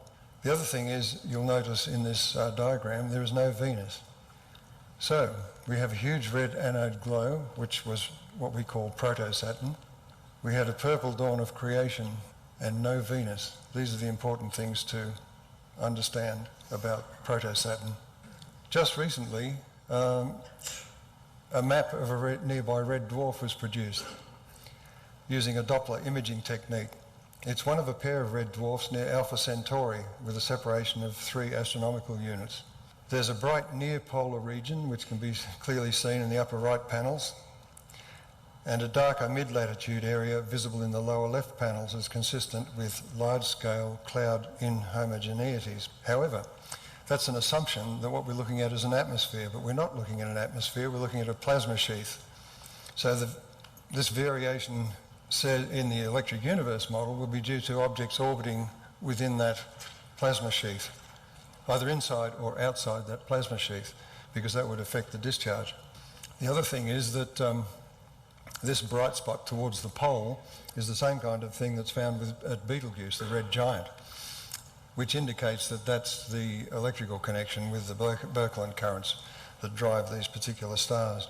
If I'm right, the patterns here should be more repetitive than weather patterns and without banding like Jupiter, which is undetectable so far by this technique, but you never know what they can do tomorrow. Red dwarfs and giants change in radius, which is not the kind of thing that you would expect if this is a normal body. However, this change in radius is the star's response to changes in its electrical environment. It's quite natural. It's a plasma effect. They also tend to flicker in brightness. All of this is indicative of a star lacking the stabilising effect of the bright photosphere of bright stars. That's according to Don Scott's transistor model. That is a stabilising influence in all bright stars. Red stars don't have that luxury. Proto-Saturn's capture. This is the interesting part of it. This took me decades to try and figure out, because the model of planets arranged with their poles in a line is unstable. There's no Newtonian theory to explain a daisy chain of planets. So it eventually dawned on me that what we had was a dynamic arrangement where Proto-Saturn, which is in this diagram over here, that's Proto-Saturn, and you can just see a few little brighter red dots behind it. They are the Earth and Mars and other satellites. That's meant to represent those satellites. The explanation came to me once I had realised that the stabilisation of the planetary orbits as we see them today, why is the Newtonian system a clockwork system, or it appears to be a clockwork system, when you only have one force? Well, the answer is you cannot have a stable system with one force. There has to be a feedback mechanism.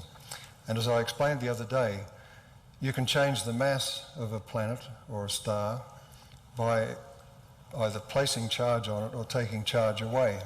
And it occurred to me that a small star like Proto-Saturn entering the environment of the Sun would suffer a drastic change in its electrical environment, with a result, actually, that proto-Saturn would have become one gigantic comet, because a body which is negatively charged with respect to its environment is a cometary body, and a body that's positively charged with respect to its environment is an anode in the discharge, and it is a star. So this was a change, a sudden change, once proto-Saturn approached the solar system at that time closely. At least it would have been most drastic once it entered the heliosphere, the boundary of the sun's environment with interstellar space. So Saturn as a comet is removing electrons, and the result is that it is losing mass, it's accelerating towards the sun. The bodies behind it, actually, sorry, I got that around the wrong way. The proto-Saturn itself is losing electrons, as comets do. They are being passed on to its satellites. The satellites are gaining in mass. Saturn is losing in mass. Conservation of energy says that proto-Saturn accelerates towards the sun, and this is part of the electrical capture mechanism. The Earth and Mars and the other satellites gaining in mass will tend to fall behind and line up, rather like Comet Shoemaker Levy 9. The electrical discharge, the polar discharge, in my opinion then, is the central column of Saturn's cometary discharge. We were sitting in this cometary tail, right in the middle of it. And all of the plasma discharge effects that were witnessed by the ancients and chiselled into rock come from that period of capture. I've said as a cometary body, proto-Saturn loses electrons, it accelerates towards the sun. All of this could explain all of the plasma phenomena, discharge phenomena, recounted by Dave Talbot and Eduardo Cardona. The latest measurements by Pitieva and Standish suggest the astronomical unit is increasing about 23 feet per century. That means that the Earth is actually, its orbit is shifting over time. But according to the beliefs of astronomers, the astronomical unit shouldn't change at all. The mechanism I'm describing for the modification of gravity provides a mechanism that can be tested, because the Earth's orbit expansion should be a discontinuous function with discrete jumps following major solar storms and at Venus's inferior conjunction, when we sit in the cometary tail of Venus. So there are various means of testing these ideas too, outrageous as they may seem.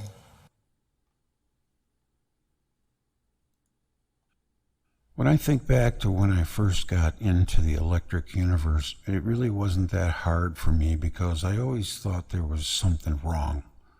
For example, Herschel reveals a ribbon of future stars. This was reported on March the 30th this year. So this is a very recent picture. Stars and planets are formed by powerful electromagnetic forces like pearls on a cosmic string. This is a quote from an earlier report. Gravity can be ignored. Plasma cosmology. There is no gravitational accretion. There's no way you can form a string like that using gravity. Gravity is a central force, and the material tends to come into a centre. It doesn't form a string. But this recent report says, and this is important, stars are shot out of the filaments by a slingshot mechanism. And there's a diagram here which shows the filaments moving around like those in the plasma ball, where they snake about. The stars, having been formed in this filament, are left behind as the filament moves on, and these stars are shot out. And it's interesting because Tony Peratt described to us once the effect seen in high-energy discharge experiments as these plasmoids scattered like buckshot. Now, it's not only stars that are formed here, it's all solid bodies, including planets. And they may be captured by the stars to form the weird assortment, over 3,500 of them so far, of exoplanetary systems that have been observed. New stars also may fission to produce hot Jupiters in very close orbits and achieve electrical stability with their changing electrical environment. The movement of the filaments, as I said, is like those in a plasma ball. Heavy elements convect into a cool core. This is interesting because those blue filaments you saw before are the coldest part of the cloud, and this is where the stars are forming. The traditional view is that the stars had to form by gravitational collapse and not lose any of the heat of the collapse, otherwise they couldn't start their nuclear fires. Well, this doesn't require any of that. It was one of the surprises for theorists is that the blue filament I mentioned is the coldest part of the cloud and contains 800 times as much mass as the sun. This is not a surprise for plasma cosmologists. Manipulated the right and left side of the brain. This is mainstream science here. This is not, where I'm coming. So we get to proto-Saturn's capture. Capture by the sun is almost impossible gravitationally because there is no energy loss. There's no way of losing energy. A body coming in and swinging around the sun will depart again because there's nothing to put the brakes on and make it go around the sun. Electrical capture has a huge cross-section by comparison. Two stars will see each other electrically once their heliospheres, or astrospheres as they're called generically, touch.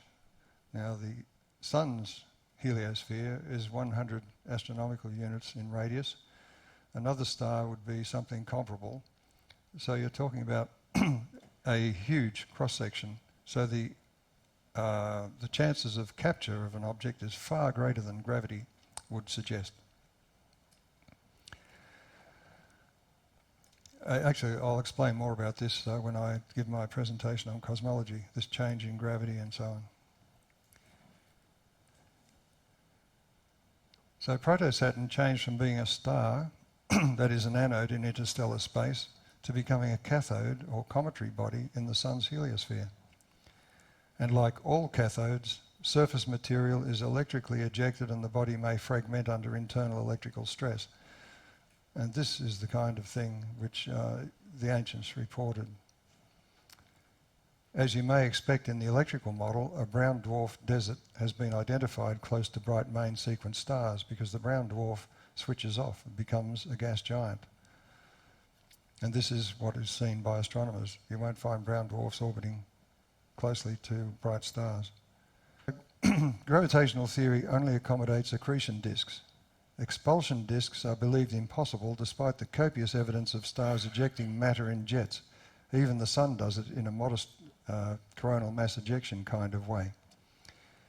It's also interesting to note the large number of close orbiting gas giants about nearby stars. This fits the electrical fissioning argument and not the nebular accretion model. Gas giants have also been discovered at distances from their stars where they couldn't have formed within the age of the star. All of the impossible... No. Oh. No.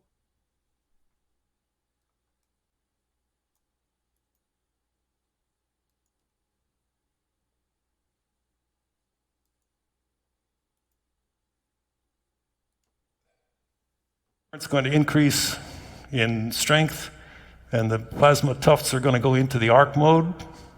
You will see the photosphere. There they are. They don't like each other. It's like a bunch of kabuki warriors pushing each other away.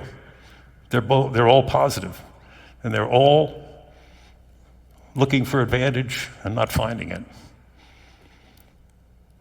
You might hear Monty's voice in the background if they have the audio on.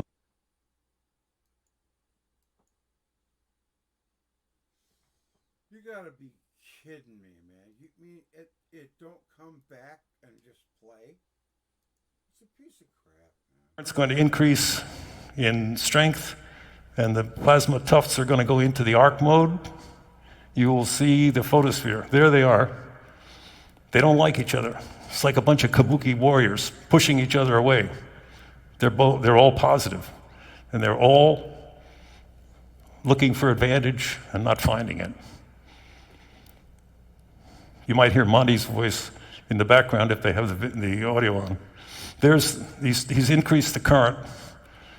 The tufts have begun to go into, I know whether it's a high glow mode or that's arc mode. You can see now, it's a better model, that you can see the sunspots. Sunspots are where there are no tufts. There's something that he's got the excitation such that it looks like the chromosphere. That little black thing in the bottom, I guess, Michael can tell me whether, is that the spectroscopic probe or it's a probe of some sort? There's the corona. The ring around the outside is the cathode. And of course, in the Sapphire model, you need a cathode.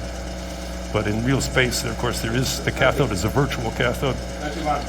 But there's the corona. The reason that the corona there looks like it's only on one side is because the anode is closer to the cathode on that spot where you get the corona. If it were equally spaced, you'd see the corona all the way around. Sorry for the hokey ending there. The standard solar model, this is the culprit. Arthur Eddington deduced the nuclear energy concept of stars.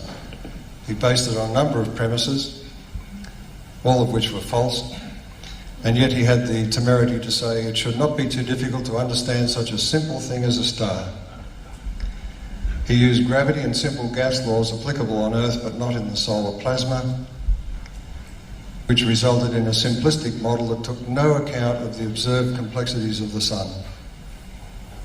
It is an impossible solar model because the coronal temperature is in the millions of degrees, the chromosphere is 10,000, photosphere 5,700, and the core requires a temperature of the order of 15 million degrees and an unreal density for hypothetical nuclear fusion. Even the nuclear fusion reactions cannot be tested. And in order to make it work, it involved quantum tunneling and all sorts of magical tricks to try and get a theory which would work. It was very clever, but is it real? It also needs a radiative zone unknown inside any other hot body.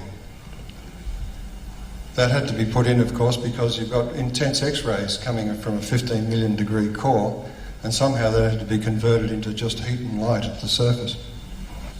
Here's Ralph Jurgens. You've seen him before, some of you. He presented in the 70s, 1972, a gas discharge model of the Sun. He wrote, the modern astrophysical concept that ascribes the Sun's energy to thermonuclear reactions deep in the solar interior is contradicted by nearly every observable aspect of the Sun. I was inspired when I read his article. He provided a detailed gas discharge model applicable to all stars, a single model for all stars. This is quite distinct from modern cosmology, which has a separate theory for every star. So electric stars, like the lights of a great city at night, stars are lit at great distances from where their power is being generated. Each star forms the focus of a Z-pinch in the current stream.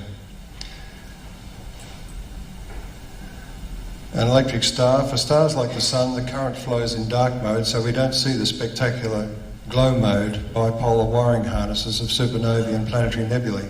But every star has this form in its current feed system. Then how do we look at the Sun within the heliosphere? Because these plasma sheaths, or the heliosphere, protects what's inside from the electrical environment outside. Most of the voltage that drives the Sun occurs out at that distant boundary. This is why the spacecraft that are traversing that region at present are suffering so many surprises, because nothing's behaving the way they expected. They thought it was just a collisional boundary. It's not.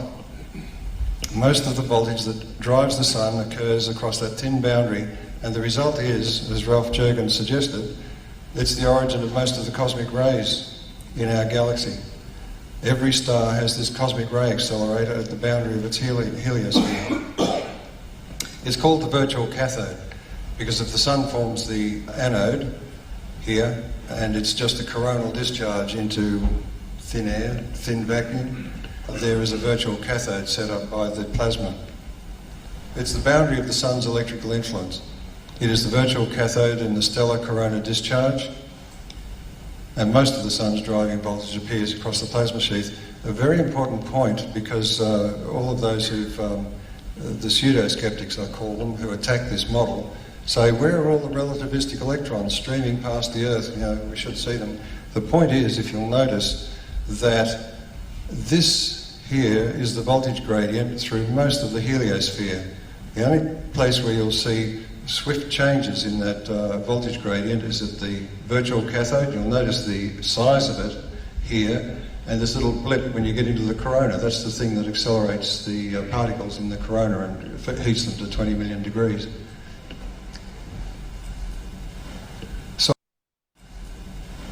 Solar electrical effects. The sun's surface is carpeted with complex magnetic fields. Only electricity can produce magnetic fields, therefore the sun must be understood in terms of electric circuits. Where are these circuits and what creates them? And what sustains them? Plasma physicists know that the movement of different types of plasma past one another will generate currents in the plasma. When you get back to first causes, we do not know. We don't even know the right questions to ask at this stage of our ignorance, I would suggest. Sunspots are an embarrassment in the thermonuclear model. They have powerful magnetic fields with the same polarity spots clumped together. Now, normally the same polarity magnetic fields push one another apart. However, the magnetic field here is a signature of the Birkeland currents piercing the photosphere. And the pinch effect means the magnetic field is very intense in sunspots. They are drawn together because parallel currents attract. It's as simple as that. Ampere's law. Their darkness, structure and behaviour have required great ingenuity in attempts to explain them, yet they remain mysterious. I asked the question, does this sunspot penumbra, this is where you can see edge on to the photosphere and look deeper into the atmosphere, or the ionosphere I should say, of the sun. And I asked this question, does this sunspot penumbra look like turbulent boiling hot gas? And I would say not. It has structure, it has a motion which doesn't look like boiling material coming up from the interior of the sun. And why is the sunspot dark if the sun is hotter beneath? It should be blindingly bright because we're trying to get that 15 million degrees energy out through this hole which is looking deeper into the ionosphere of the sun. The simplest answer is that the sun is thousands of degrees cooler below. And remember I said stars are formed with cool cores? They're not formed with hot cores. They could never have any nuclear reactions in their core under those conditions. Here we come back to Birkeland. This man was amazing. He wrote, it might be imagined that the interior of the sun formed a positive pole for enormous electric currents. So there's your electric sun. This assumption has the advantage of appearing to give a natural explanation of the movement of the sunspots in various latitudes. This experiment has been repeated back in the 60s, and depending on the current input, those spots move in latitude, which is exactly what we see. So the sunspot movement across the latitudes on the sun is a measure of the changing input to the power input to the sun. In this case, he wrote, the origin of the sunspots must be that the presumptive, more or less insulating photospheric envelope was sometimes pierced by disruptive discharges. I couldn't believe it when I read that. Thus forming great electric arcs. I would say he was the first one to actually tell you what a sunspot is. And that was from his huge tomes called the Norwegian Aurora Polaris Expedition, published in 1902-1903. What do we find today? This is the sun in ultraviolet light, and you can see that we have an equatorial view at the top and a polar view at the bottom. And it has a plasma torus about it, and this is exactly what Birkeland had found in his experiments, that you get a plasma torus, and it's a storage ring, it stores energy. When that energy gets to a certain level, a massive discharge will take place from that torus to the surface of the body, and it follows the magnetic field lines. In the extreme case, when there's too much energy in that ring, it may actually switch to a polar jet. Many stars have polar jets. I suggest that these long filaments in the penumbra are actually electrical tornadoes, thousands of kilometres long. They have bright edges, dark cores and a twisted appearance. And there's a special effects fire here with a helicopter engine above, and fire is injected at the bottom, And you can see the bright edges here and the dark core. And you can see these filaments here. It's exactly what they've got. And bright lightning flecks the tops of the granules. These are the solar granules that we see covering the sun.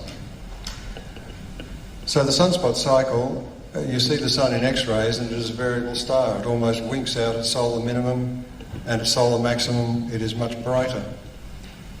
And X-rays are a direct measure of electrical activity.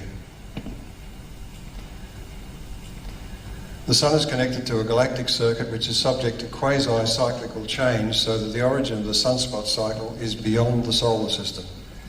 It may be due to Alfvén waves in the Birkeland currents that feed the solar system, or it could be due to the actual motion and rotary motion of the Birkeland currents past the heliosphere. Seen in X-rays, the sun is a variable star, and yet the heat and light from the sun is constant to within 1/10%. An explanation is very important, for it explains why most bright stars shine steadily. And it's not like the 4th of July. An electric sun, this is something that Don Scott pointed out, because he's an electrical engineer and knows this stuff inside out. He said this voltage curve here across the photospheric tufts, those long filaments that we saw a moment ago, is that of a PNP transistor. In other words, this tufted sheath of our sun forms a barrier for protons escaping the sun, because those protons trying to escape the sun have to climb this barrier here before they can go down this waterfall and excite the corona to its tens of millions of degrees temperatures. And beyond here, there's a slight electrical field, just enough to accelerate the solar wind the way we see it. Of course, this then is a regulating mechanism, because just a small shift in voltage up and down here is enough to modulate the power output that passes through these tufts. And that is the regulating mechanism for all bright stars that have a photosphere. That's why they shine steadily in the night sky. There is no regulating mechanism for a thermonuclear model star. In fact, they're the most unstable things you could imagine, because some of the reactions vary with temperature to the 5th power. Here are these strange things called spicules, and Ralph Jurgens didn't shrink from trying to explain these as well. And it turns out that to maintain a steady discharge through that tufted sheath, there has to be a balance between the number of electrons travelling one direction and the number of positive ions going in the other. And these spicules actually provide the material to be ionised in the chromosphere and maintain a steady discharge. There's an analogue in some arc lamps, the kinds of things used in searchlights. They had porous anodes to actually produce this steady arc. Don Scott, this is his diagram from his book, The Electric Sky. It's the solar transformer. The greatest puzzle of the sun, its magnetic field reversals, is solved.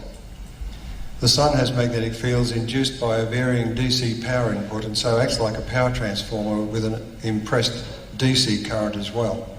So all you've got is a varying DC current which is driving the sun. Remarkably, once again, here he is, Christian Birkeland proposed that solar magnetism was caused by electric currents induced in the conductive interior of the sun. Hey presto. He should have got a Nobel Prize, several of them. Solar neutrinos match the no thermonuclear engine inside the sun.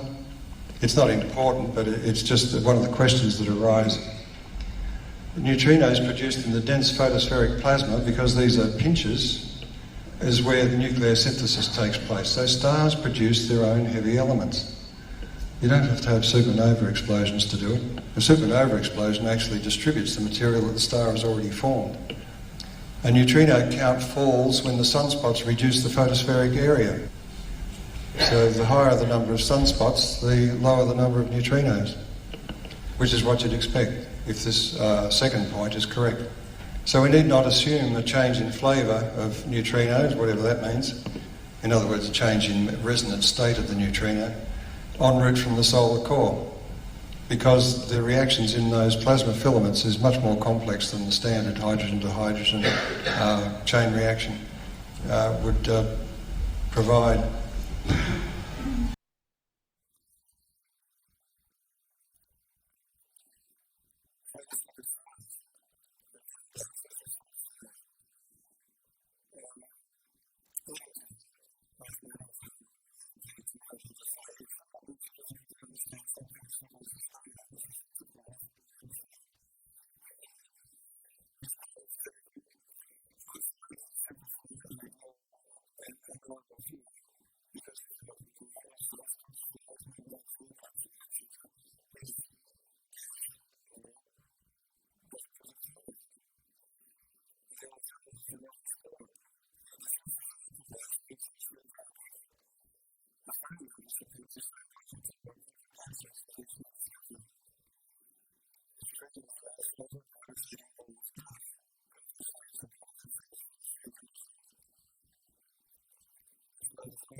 Yeah, I don't know how to do that.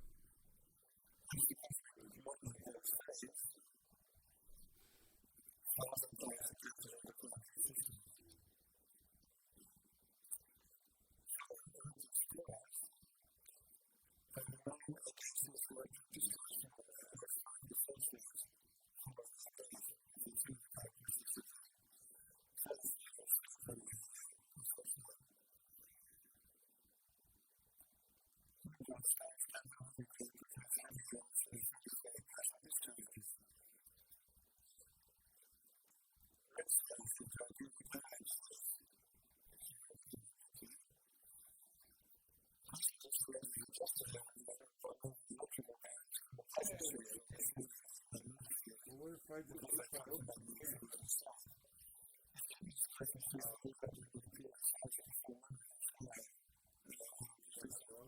I'm not trying to do it.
don't do that. The enigmatic whiteouts on the active surface of Temple 1 were everything the electrical theorists could have asked for.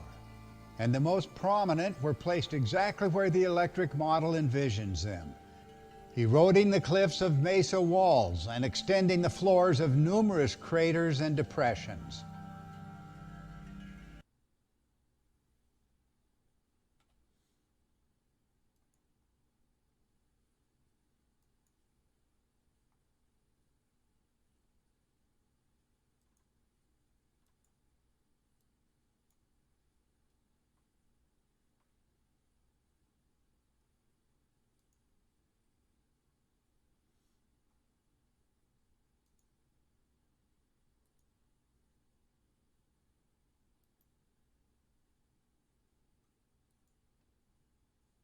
Phys.org, titled Stellar Mystery Deepens.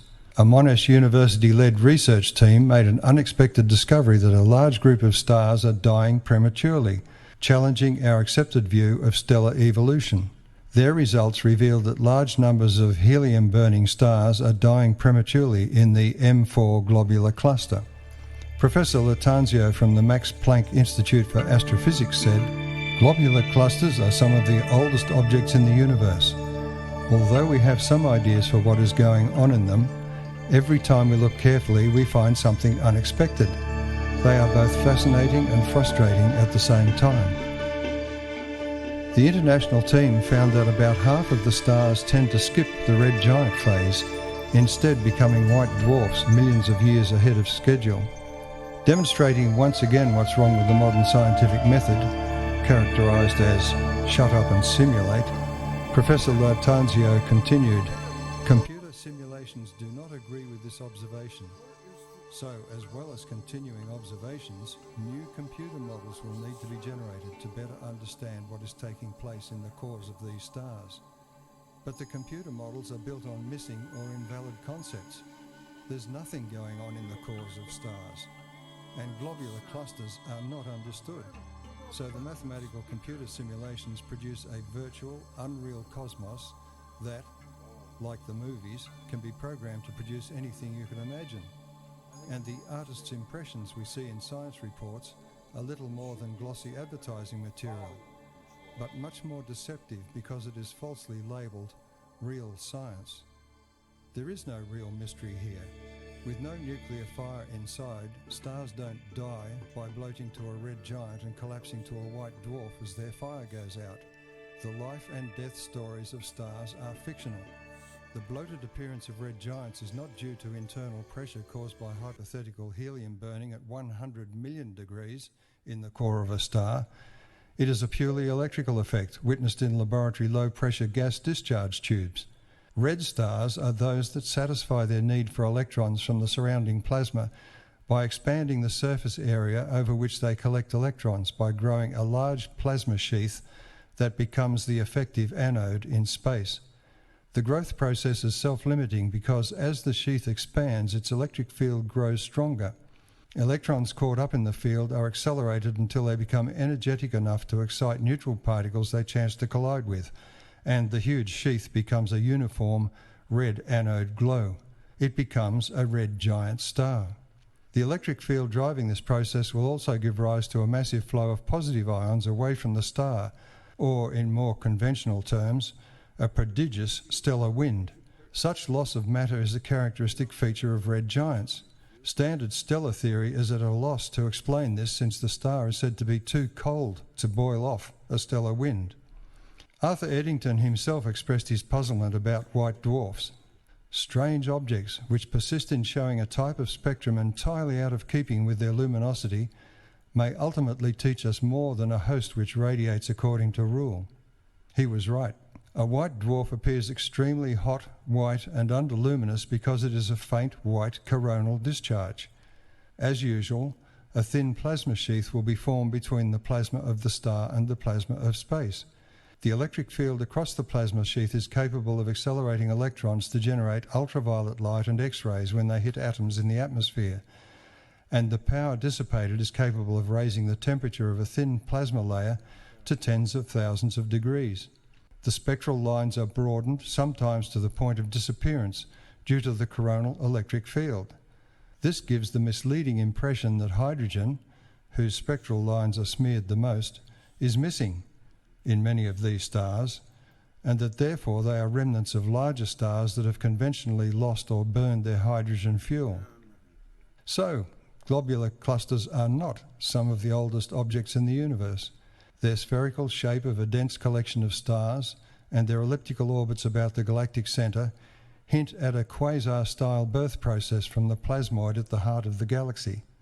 If so, the electromagnetic environment inside the globular cluster is different to that in open clusters of stars, so we should expect an unusual distribution of white dwarfs and red giant stars. And the puzzling observation that some globular cluster stars have 100 times more iron than others could also be explained by electromagnetic sorting of elements within the globular cluster at its birth. The fact we don't understand stars in the 21st century highlights what Arthur Koestler wrote in The Sleepwalkers. The history of cosmic theories in particular may without exaggeration be called a history of collective obsessions and controlled schizophrenia, and the manner in which some of the most important individual discoveries were arrived at reminds one more of a sleepwalker's performance than an electronic brain's. Science is still in its childhood, and we behave as infants. We give far too much credit to scientists for knowing what they are talking about. For continuous updates on space news from the electric universe, stay tuned to thunderbolts.info. On July the 28th, 2017.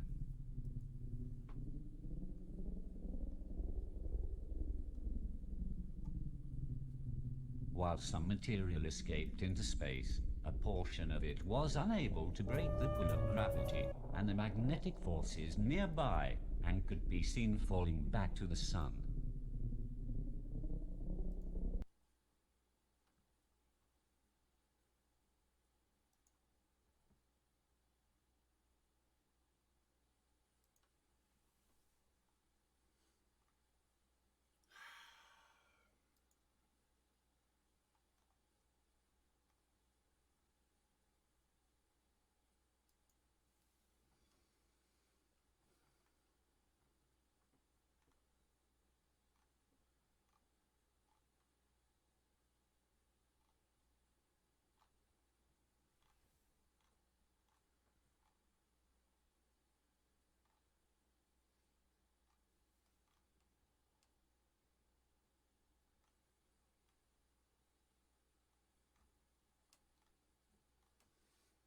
I'm looking. I know there's one here. I just can't find it. Was what I'm looking for too.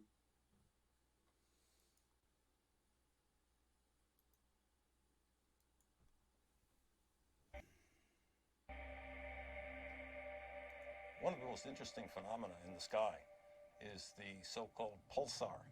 A pulsar is an object that is observed to put out pulses, both of light and radio activity, RF, in the RF spectrum. And those pulses are extremely rapid. They are something like milliseconds apart. So it's like a extremely fast strobe light. And thinking of a strobe light, astronomers immediately leapt to the lighthouse kind of analogy. Something that must be spinning around, the beam is going around, and it's going around so quickly that this thing goes flash, flash, flash. Well, once the repetition rate of the pulsars was observed to get up to in the millisecond range, that meant that this star that was putting out this beam of radiation would have had to be rotating at 300 times a second. And 300 times a second, we're talking about the speed of a dentist drill. So the astronomers decided, well, normal stars couldn't possibly rotate at that speed, and so they postulated the existence of what they called a neutron star. A neutron star is a star that is so dense that it holds together so well that it can indeed rotate at the speed of a dentist's drill. Well, the problem is that in nuclear chemistry, we know that you can't pack neutrons together that densely, they will all fly apart instantaneously. There's a principle called the island of stability in nuclear chemistry that absolutely prevents that. So here again we have the standard astronomers or astrophysicists going directly against another well-developed science. In the electrical model, however, there's a very simple explanation for pulsars. Everybody is familiar with the idea that the pulses can travel back and forth on electrical transmission lines. Such uncontrolled pulses, for example, were responsible for the famous Northeast blackouts. A similar effect can occur between two binary stars connected by a plasma. The two binary stars act like capacitors that store charge. And if you reduce that in size to something you can produce in the laboratory, you can produce it in the laboratory, and it's called a relaxation oscillator. And electrical engineers use it and have used it for decades. The idea of producing pulses every few milliseconds is a sophomore level experiment in an electrical engineering laboratory. It doesn't require neutronium, strange matter, or any other fictitious device. All it requires is two capacitors, a battery, and a nonlinear resistor. And we maintain that that's exactly what a binary pair of stars connected by a plasma field presents.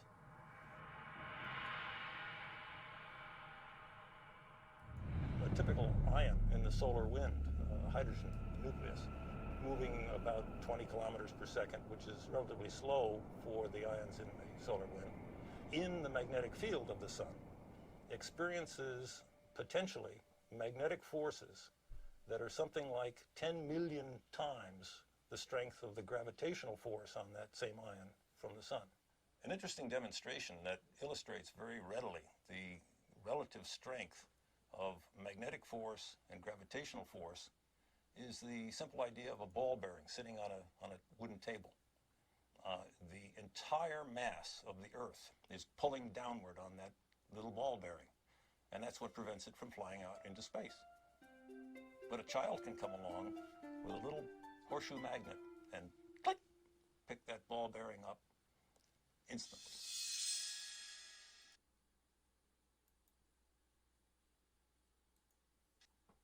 Phys.org, titled Stellar Mystery Deepens. A Monash University-led research team made an unexpected discovery that a large group of stars are dying prematurely, challenging our accepted view of stellar evolution. Their results revealed that large numbers of helium-burning stars are dying prematurely in the M4 globular cluster. Professor Latanzio from the Max Planck Institute for Astrophysics said, "Globular clusters are some of the oldest objects in the universe. Although we have some ideas for what is going on in them, every time we look carefully we find something unexpected. They are both fascinating and frustrating at the same time." The international team found that about half of the stars tend to skip the red giant phase, instead becoming white dwarfs millions of years ahead of schedule. Demonstrating once again what's wrong with the modern scientific method, characterized as shut up and simulate, Professor Latanzio continued, "Computer simulations do not agree with this observation. So, as well as continuing observations, new computer models will need to be generated to better understand what is taking place in the cores of these stars. But the computer models are built on missing or invalid concepts. There's nothing going on in the cores of stars, and globular clusters are not understood. So the mathematical computer simulations produce a virtual, unreal cosmos that, like the movies, can be programmed to produce anything you can imagine. And the artist's impressions we see in science reports are little more than glossy advertising material, but much more deceptive because it is falsely labelled real science. There is no real mystery here. With no nuclear fire inside, stars don't die by bloating to a red giant and collapsing to a white dwarf as their fire goes out. The life and death stories of stars are fictional. The bloated appearance of red giants is not due to internal pressure caused by hypothetical helium burning at 100 million degrees in the core of a star. It is a purely electrical effect witnessed in laboratory low-pressure gas discharge tubes. Red stars are those that satisfy their need for electrons from the surrounding plasma by expanding the surface area over which they collect electrons by growing a large plasma sheath that becomes the effective anode in space. The growth process is self-limiting because as the sheath expands, its electric field grows stronger. Electrons caught up in the field are accelerated until they become energetic enough to excite neutral particles they chance to collide with, and the huge sheath becomes a uniform red anode glow. It becomes a red giant star. The electric field driving this process will also give rise to a massive flow of positive ions away from the star, or in more conventional terms, a prodigious stellar wind. Such loss of matter is a characteristic feature of red giants. Standard stellar theory is at a loss to explain this, since the star is said to be too cold to boil off a stellar wind. Arthur Eddington himself expressed his puzzlement about white dwarfs. Strange objects which persist in showing a type of spectrum entirely out of keeping with their luminosity may ultimately teach us more than a host which radiates according to rule. He was right. A white dwarf appears extremely hot, white and underluminous because it is a faint white coronal discharge. As usual, a thin plasma sheath will be formed between the plasma of the star and the plasma of space. The electric field across the plasma sheath is capable of accelerating electrons to generate ultraviolet light and X-rays when they hit atoms in the atmosphere, and the power dissipated is capable of raising the temperature of a thin plasma layer to tens of thousands of degrees. The spectral lines are broadened, sometimes to the point of disappearance, due to the coronal electric field. This gives the misleading impression that hydrogen, whose spectral lines are smeared the most, is missing in many of these stars, and that therefore they are remnants of larger stars that have conventionally lost or burned their hydrogen fuel. So, globular clusters are not some of the oldest objects in the universe. Their spherical shape of a dense collection of stars and their elliptical orbits about the galactic centre hint at a quasar-style birth process from the plasmoid at the heart of the galaxy. If so, the electromagnetic environment inside the globular cluster is different to that in open clusters of stars, so we should expect an unusual distribution of white dwarfs and red giant stars. And the puzzling observation that some globular cluster stars have 100 times more iron than others could also be explained by electromagnetic sorting of elements within the globular cluster at its birth. The fact we don't understand stars in the 21st century highlights what Arthur Koestler wrote in The Sleepwalkers. The history of cosmic theories in particular may without exaggeration be called a history of collective obsessions and controlled schizophrenia, and the manner in which some of the most important individual discoveries were arrived at reminds one more of a sleepwalker's performance than an electronic brain's. Science is still in its childhood, and we behave as infants. We give far too much credit to scientists for knowing what they are talking about.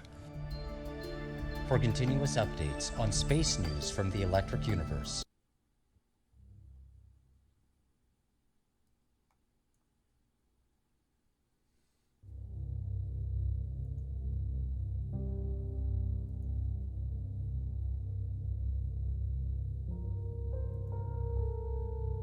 Since witnessing Sapphire, I have often thought that that is the final death knell for Big Bang cosmology. Of course, it's going to take who knows how long for it to actually sink in that our cosmology paradigm as a species is flat out wrong. There are no ifs, ands, or buts about it now, since the findings of Sapphire, in my opinion. And I was perusing Walt Thornhill's website. Apparently he must have had the same epiphany, probably long before I did, but he probably had it back in the 50s. I mean, I've always kind of known, but this cinches the deal. I mean, there's no other explanation now. So since they found those electrons in Sapphire, I don't know how they can continue. I guess it's the media isn't putting it out, because you have to go looking for it. And I don't know how many people really go looking for information. They just usually take what comes to them. That's just my opinion, but that's what I think. Or if not, then everybody would know about it. But, you know, who knows how things like this work. I call the Big Bang mainstreamers now 2 plus 2 equals 7 guys. So if I say he's a 2 plus 2 equals 7 guy, that means that he's a mainstreamer, Big Bang mainstreamer, because they just refuse to see it. To them, 2 plus 2 equals 7. All right, so Walt Thornhill wrote this pithy essay on Sapphire and the future of science. So I'm going to read that for you right now. I think it's pretty interesting and very important. It is generally not known that an alternative electric sun model was proposed in 1979 by the engineer Ralph Jurgens. It explains simply the critical longevity of all electrical lights. It is plugged into a galactic circuit, and galactic circuits are the basis of plasma cosmology, which is ignored by astrophysics, but was developed by experimental plasma scientists and engineers in the 20th century. I would say plasma physics is next-gen physics. Quite unlike mathematical Big Bang cosmology, plasma cosmology is simply explanative and has proven to be predictive. Only in the last few years have the circumstances arisen to enable the more recent electric sun model to be tested, called the Sapphire project. Cutting-edge engineering firm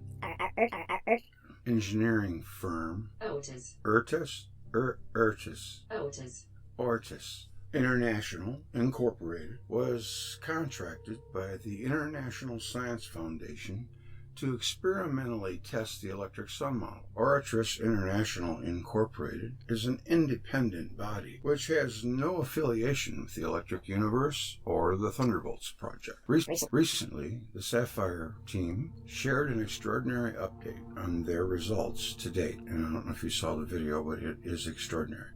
In part one of his two-part presentation, our chief science advisor, physicist Walt Thornhill, discussed the Sapphire experiment, its results, and its promise for the future. And must be part two already? It is short.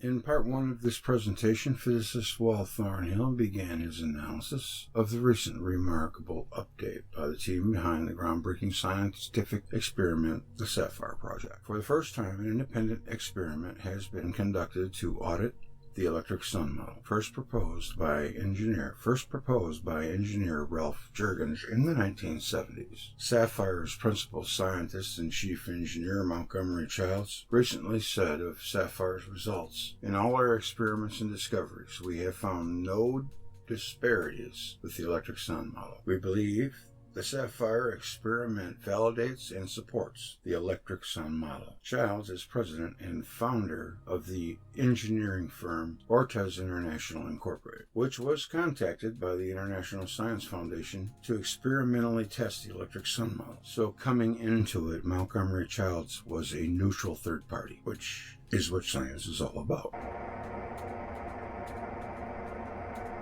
Explore all the avenues. As noted previously, Ortis International Incorporated is an independent body which has no affiliations with the Thunderbolts project. And that is check and mate. But good luck trying to get mainstream to even pretend, because they're just too busy being obtuse. 2 plus 2 is 7. NASA's dim view of stars. The Cone Nebula shows a star at the top of a conical-shaped dusty plasma festooned with lights. The image strikes an instinctive chord. The mythical celestial world mountain, around which the stars revolve. That was the one that I thought had Lucy on the top, but maybe she left. The cosmic Christmas tree with lights. Fireworks displays against a night sky. Why? Because it reflects back to us our own prehistory, when a strange drama was taking place in the sky. The Earth was enveloped in a towering polar auroral plasma, flashing with light and with bright celestial bodies at its distant focus. How do we know? Prehistoric mankind around the globe chiseled representations of what they saw into solid rock. The effort required was prodigious, the motivation extraordinary. Modern astronomy seems unable to address the issue, offering instead a comfortable myth of cosmic stability. 20th century technologies have enabled astronomers to see the stars and planets ever more clearly, but their predictions are clouded by centuries-old beliefs about celestial harmony, that the heat of the light of stars is due to some kind of internal fire. That we understand gravity sufficiently to declare that it obeys a universal law and alone governs cosmic evolution. These perceptions have become dogma, and dogma hinders progress. So it is not surprising that a growing number of critics see gravitational cosmology of the Big Bang as sterile and irrelevant to any real understanding of our place in history in the universe. The fact that it has nothing to say about life itself, the deepest mystery of the universe, is just one of countless signs that the present field of view is too limited. For the moment, I want to feature two reports in December 2014, I believe. Let me see, make sure. 2008, sorry. For the moment, I want to feature two reports in December that show astronomers do not understand stars. The view of stars as fires in the sky was understandable when chemical fires were the only source of light that we knew, and the only question we asked of stars was, how do they shine? But that view failed. Then we realized that the stars had to burn steadily for eons. The discovery of nuclear energy offered an answer to this new question without having to reevaluate the accumulation of other assumptions about stars.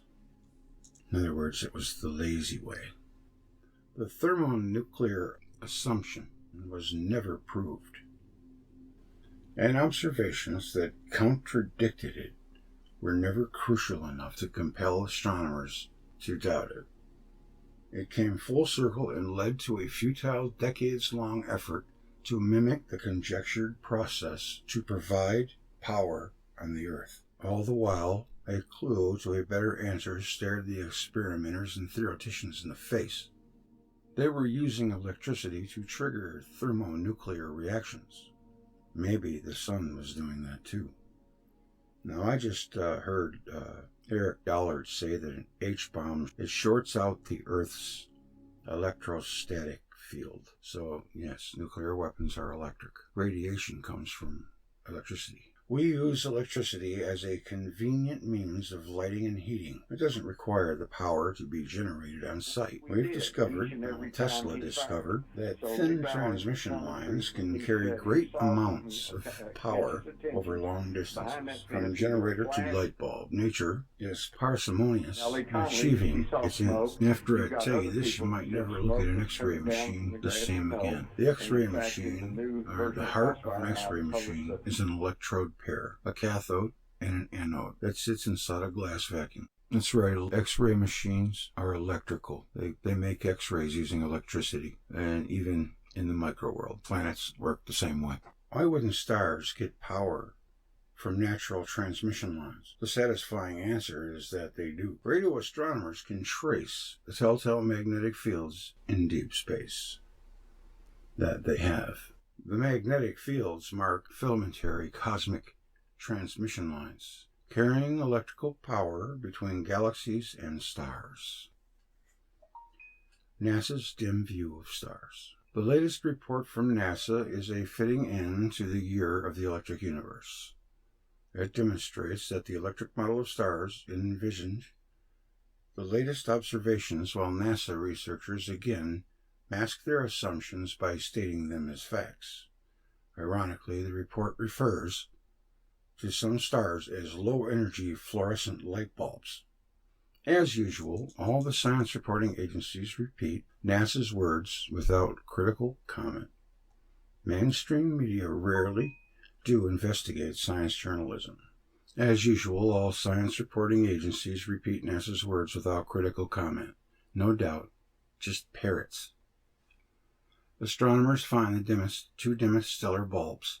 Yeah, they don't mind calling them bulbs. Well, that's just admitting that the universe is electric. It's a tie. The new record holder for dimmest star-like object in the universe. goes to twin failed stars or brown dwarfs, each of which shines feebly with only 1/1,000,000th the light of our Sunspots. The latest report from NASA is a fitting end to the year of the electric universe. It demonstrates that the electric model of stars envisioned the latest observations, while NASA researchers again mask their assumptions by stating them as facts. Ironically, the report refers to some stars as low-energy fluorescent light bulbs. As usual, all the science reporting agencies repeat NASA's words without critical comment. Mainstream media rarely do investigate science journalism. As usual, all science reporting agencies repeat NASA's words without critical comment. No doubt, just parrots. Astronomers find the two dimmest stellar bulbs. Yeah, they don't mind calling them bulbs. Well, that's just admitting that the universe is electric. It's a tie. The new record holder for dimmest star-like object in the universe goes to twin failed stars or brown dwarfs, each of which shines feebly with only 1/1,000,000th the light of our sun. But if you had a little planet right next to it, that would be all it would need inside its plasma sheath. Comment, as we shall see, the notion of twin failed stars is a theoretical assumption and not a fact. Every single thing Standard Model does is a theoretical assumption. In the electric universe, there is no such thing as a failed star. They have no thermonuclear engine to fail. All bodies in the galaxy receive external electrical energy from the galactic circuit. Radio astronomers, for the most part unwittingly, trace the circuit by mapping the magnetic fields of galaxies and stars. These fields are generated by the electric current flowing in the circuit. The circuits are unrecognized due to the mistaken conviction that the magnetic fields can be frozen into plasma.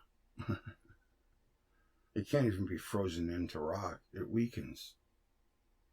The father of plasma physics, Hans Elfing, appealed against this mistaken notion in his Nobel Prize acceptance speech in 1970. But to give up this false belief would require discarding decades of theoretical work, reputations, and Nobel Prizes built upon it. The report continues. Previously, astronomers thought the pair of dim bulbs was just one typical faint brown dwarf with no record-smashing titles. But when NASA's Spitzer Space Telescope observed the brown dwarf with its heat-seeking infrared vision,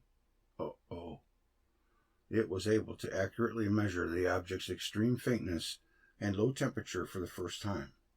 What's more, the Spitzer data revealed the brown dwarf is, in fact, twins. Both of these objects are the first to break the barrier of 1/1,000,000th the total light emitted power of the sun, said Adam Bergasser of the Massachusetts Institute of Technology, Cambridge. Bergasser is a lead author of a new paper about the discovery appearing in the Astrophysical Journal Letters. Brown dwarfs are misfits of the cosmos. They are compact balls of gas floating freely in space. But they are too cool and lightweight to be stars, and too warm and massive to be planets.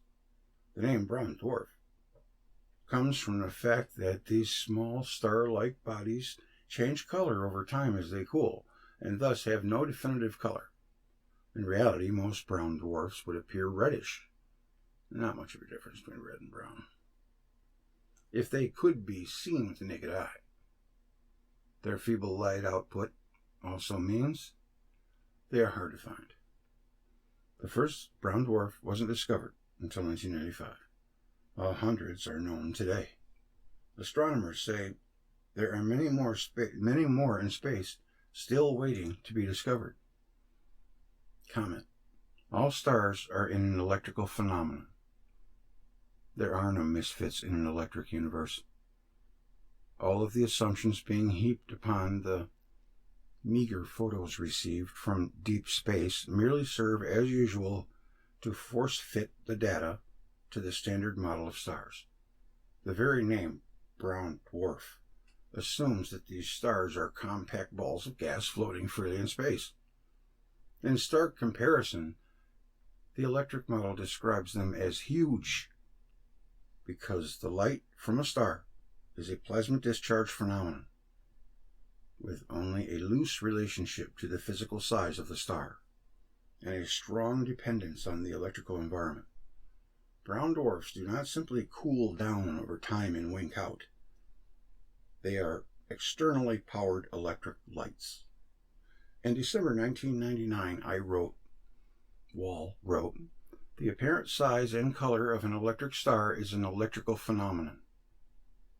If Jupiter's magnetosphere were lit up, it would appear the size of the full moon. The light of a red star is due to the distended anode glow of an electrically low-stressed star. Red giants are a more visible and scaled-up example of what an L-type brown dwarf star might look like close up." The report continues. Astronomers recently used Spitzer's ultra-sensitive infrared vision, which they shut Spitzer down, by the way, with no real explanation, to learn more about the object, which was still thought to be a solo brown dwarf. These data revealed a warm atmospheric temperature of 565 to 635 Kelvin, 560 to 680 degrees Fahrenheit. While this is hundreds of degrees hotter than Jupiter, it's still downright cold as far as stars go. In fact, it is one of the coldest star-like bodies measured so far. To calculate the object's brightness, the researchers had to first determine its distance from Earth. After 3 years of precise measurements with the Anglo-Australian Observatory in Australia, they concluded that the star is the 5th closest known brown dwarf to us, 17 light-years toward the constellation Antilla. This distance, together with Spitzer's measurements, told the astronomers that the object was both cool and extremely dim. But something was puzzling. The brightness of the object was twice what would be expected for a brown dwarf with its particular temperature. The solution? The object must have twice the surface area.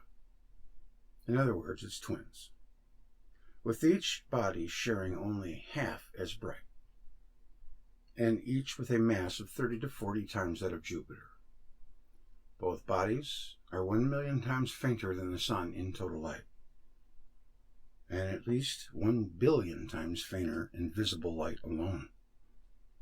These brown dwarfs are the lowest power stellar light bulbs in the sky that we know of, said Burgasser. And like low-energy fluorescent light bulbs, they emit most of their light in a narrow range of wavelengths. In this case, in the infrared. Comment. Burgasser's description of brown dwarfs as low-energy fluorescent light bulbs is the closest he comes to the truth. Like fluorescent lights, brown dwarfs require electricity. And the solution to the problem is simple. A single red dwarf with an extended red anode glow can provide the extra brightness without postulating an unlikely twin. The report continues. According to the authors, there are even dimmer brown dwarfs scattered throughout the universe, most too faint to see with current sky surveys. NASA's upcoming video field infrared survey Explorer mission will scan the entire sky at infrared wavelengths and is expected to uncover hundreds of these inconspicuous characters. The holy grail in the study of brown dwarfs is to find out how low can you go in terms of temperature, mass, and brightness, said Davy Kirkpatrick, the co-author of the paper at NASA's Infrared Processing and Analysis Center in California, Institute of Technology, Pasadena. This will tell us more about how brown dwarfs form and evolve. Comment. In an electric universe, stars do not evolve. The notion of stellar evolution and the age of stars is an invention of the standard thermonuclear model of stars. And for so long as scientists cling to an unworkable theory of stellar formation by gravitational accretion, new findings will serve only to add to the confusion. 2 + 2 = 7. I predict that further discoveries by the Wide Field Infrared Survey Explorer in this category will require the same ad hoc assumption that the radiant surface area based on standard theory must be accomplished by multiple star systems. The odds against finding so many multiple systems will become astronomical.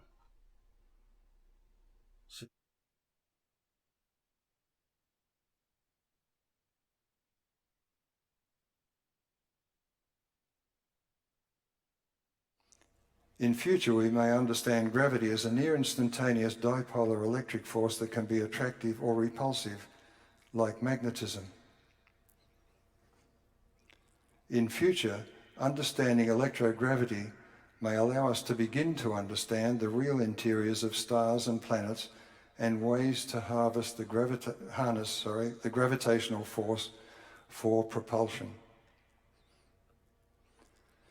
In future, understanding the instant signaling between resonant systems may allow biology to advance beyond biochemistry into the realms of morphogenesis and consciousness, the bases of life. In future, there is no time travel, but galactic communication at the speed of thought, who knows?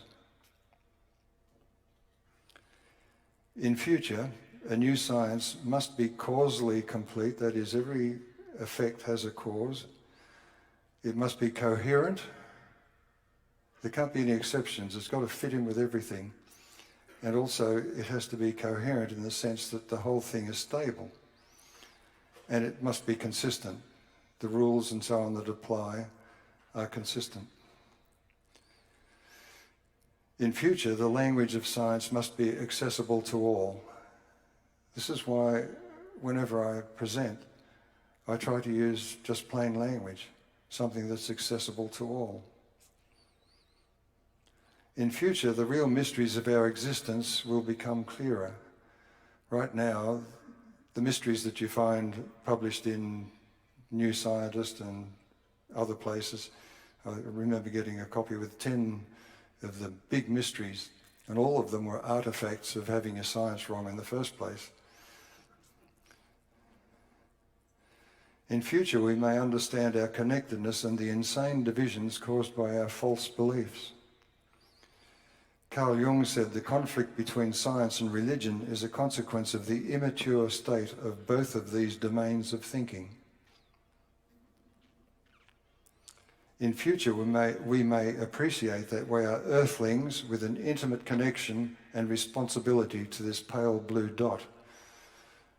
I thought that picture was rather evocative, and when it was first published, I thought, surely people can get a better perspective on our situation on Earth instead of battling amongst ourselves for, a few square inches of land.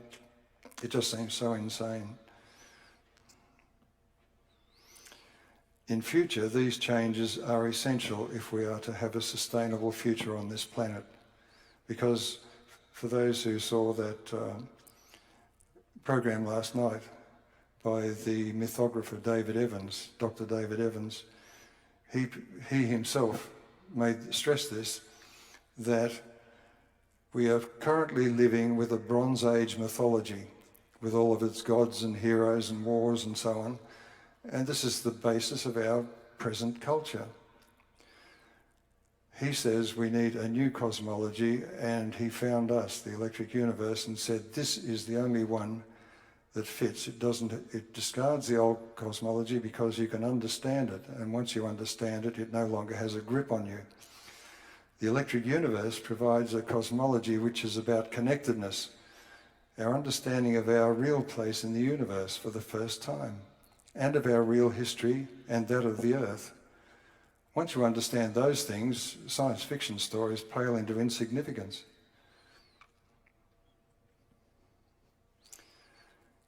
Future science, there is nothing more important for the human race than to know its past, to be able to face it. This was a quote from Emmanuel Velikovsky in a documentary made by the BBC in 1972.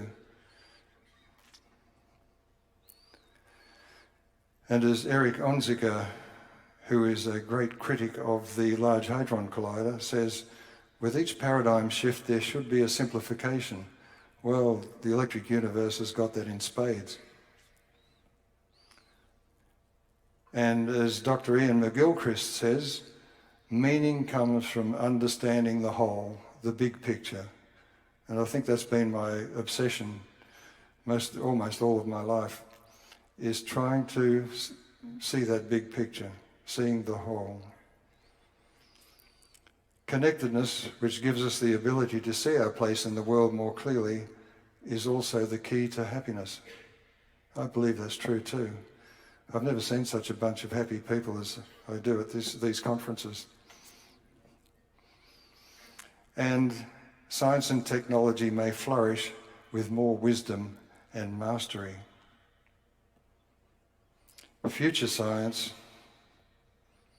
is about us, not about things. Thank you.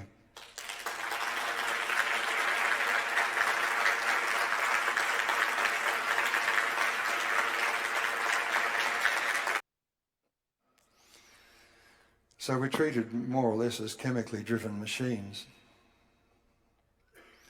We have become lab rats for the pharmaceutical industry and the medical and food technologists.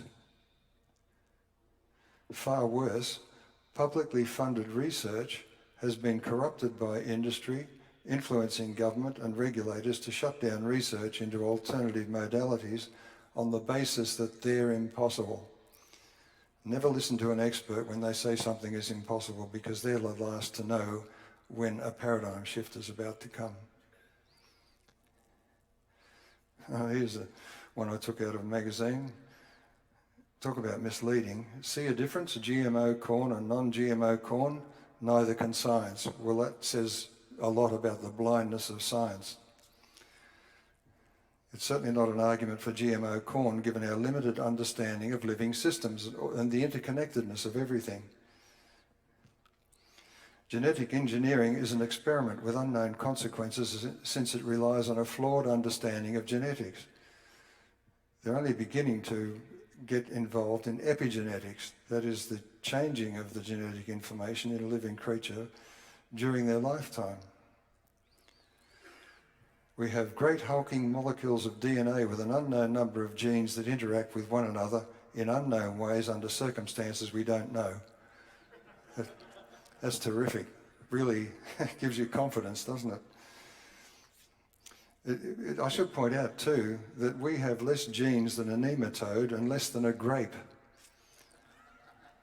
This gives you an idea that the morphogenesis of an embryo has more to do with signals from outside, and the DNA is more or less a factory floor acting under instruction. So all you need in the DNA is the instructions on how to make things, in other words, the coding for the proteins and so on. But what switches them on and off is something that really needs to be investigated. I'll talk more about that later. It assumes a closed system, and as I said, yet epigenetics shows that gene expression is somehow tuned to environmental signals. Science hasn't figured out yet what all of those junk sequences do. When they say junk, it just means I don't understand. Once again, we're treated as lab rats to a whatever cells culture with no thought of the consequences in such an unfathomed ecosystem. Here we go. To know the future, don't ask an expert. and this is Richard Feynman. Learn from science that you must doubt the experts. As a matter of fact, I can also define science another way. Science is the belief in the ignorance of experts. I mean, when you look at the history, it's dreadful.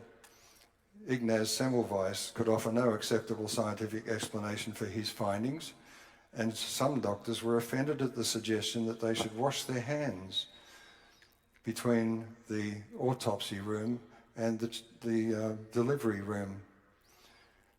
I mean, you think about it now, it just seems incredible. I would also say that the words debunk and labelling dissidents denier shows the agenda to be unscientific. Debunking is a case of selecting the evidence to suit your argument and ignoring the evidence that doesn't fit. It's the sort of thing that skeptics do. Yeah, it's impossible that washing hands between the autopsy room and the childbirth ward will prevent deaths from puerperal fever. Heavier than air flying machines are impossible.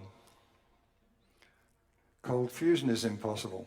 I saw a show of hands on a television interview with the experts, and there was one guy who was obviously the alpha male, the dominant one, and he put his hand up and he looked along like this, waiting for the others to put their hands up, and the others sort of, finally put their hands up. So this is how you do science. It's a media show. Of course, homeopathy is impossible. But if you don't understand structured water and Jerry Pollack's work, of course it's impossible. And also the transfer of information faster than light is impossible, isn't it? And yet the Earth manages to maintain its orbit around the Sun by knowing where the Sun is at this instant, not 8 minutes ago. Future science. Sir Fred Hoyle. The future is a different universe. They do things electrically there in the electric universe. Now, he didn't say that. What he did say is, it's a strange thought, but I believe a correct one, that 20 or 30 pages of ideas and information would be capable of turning the present-day world upside down, or even destroying it.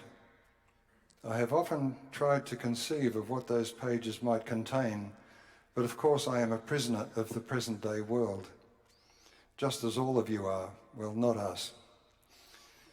We cannot think outside the particular patterns that our brains are conditioned to, or, to be more accurate, we can only think a very little way outside, and then only if we are very original.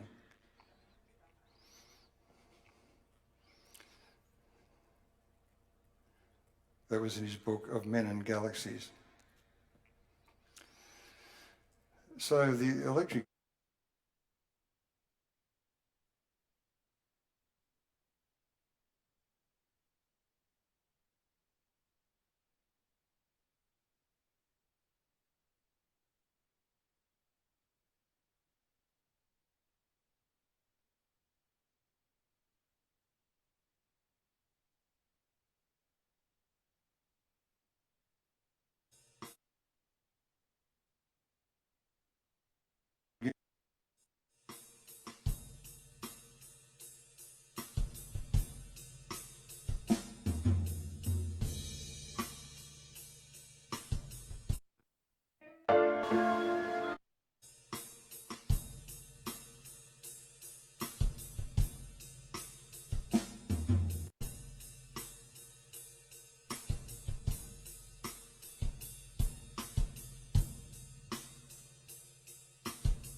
jamming. Let me know what you think in the comments below.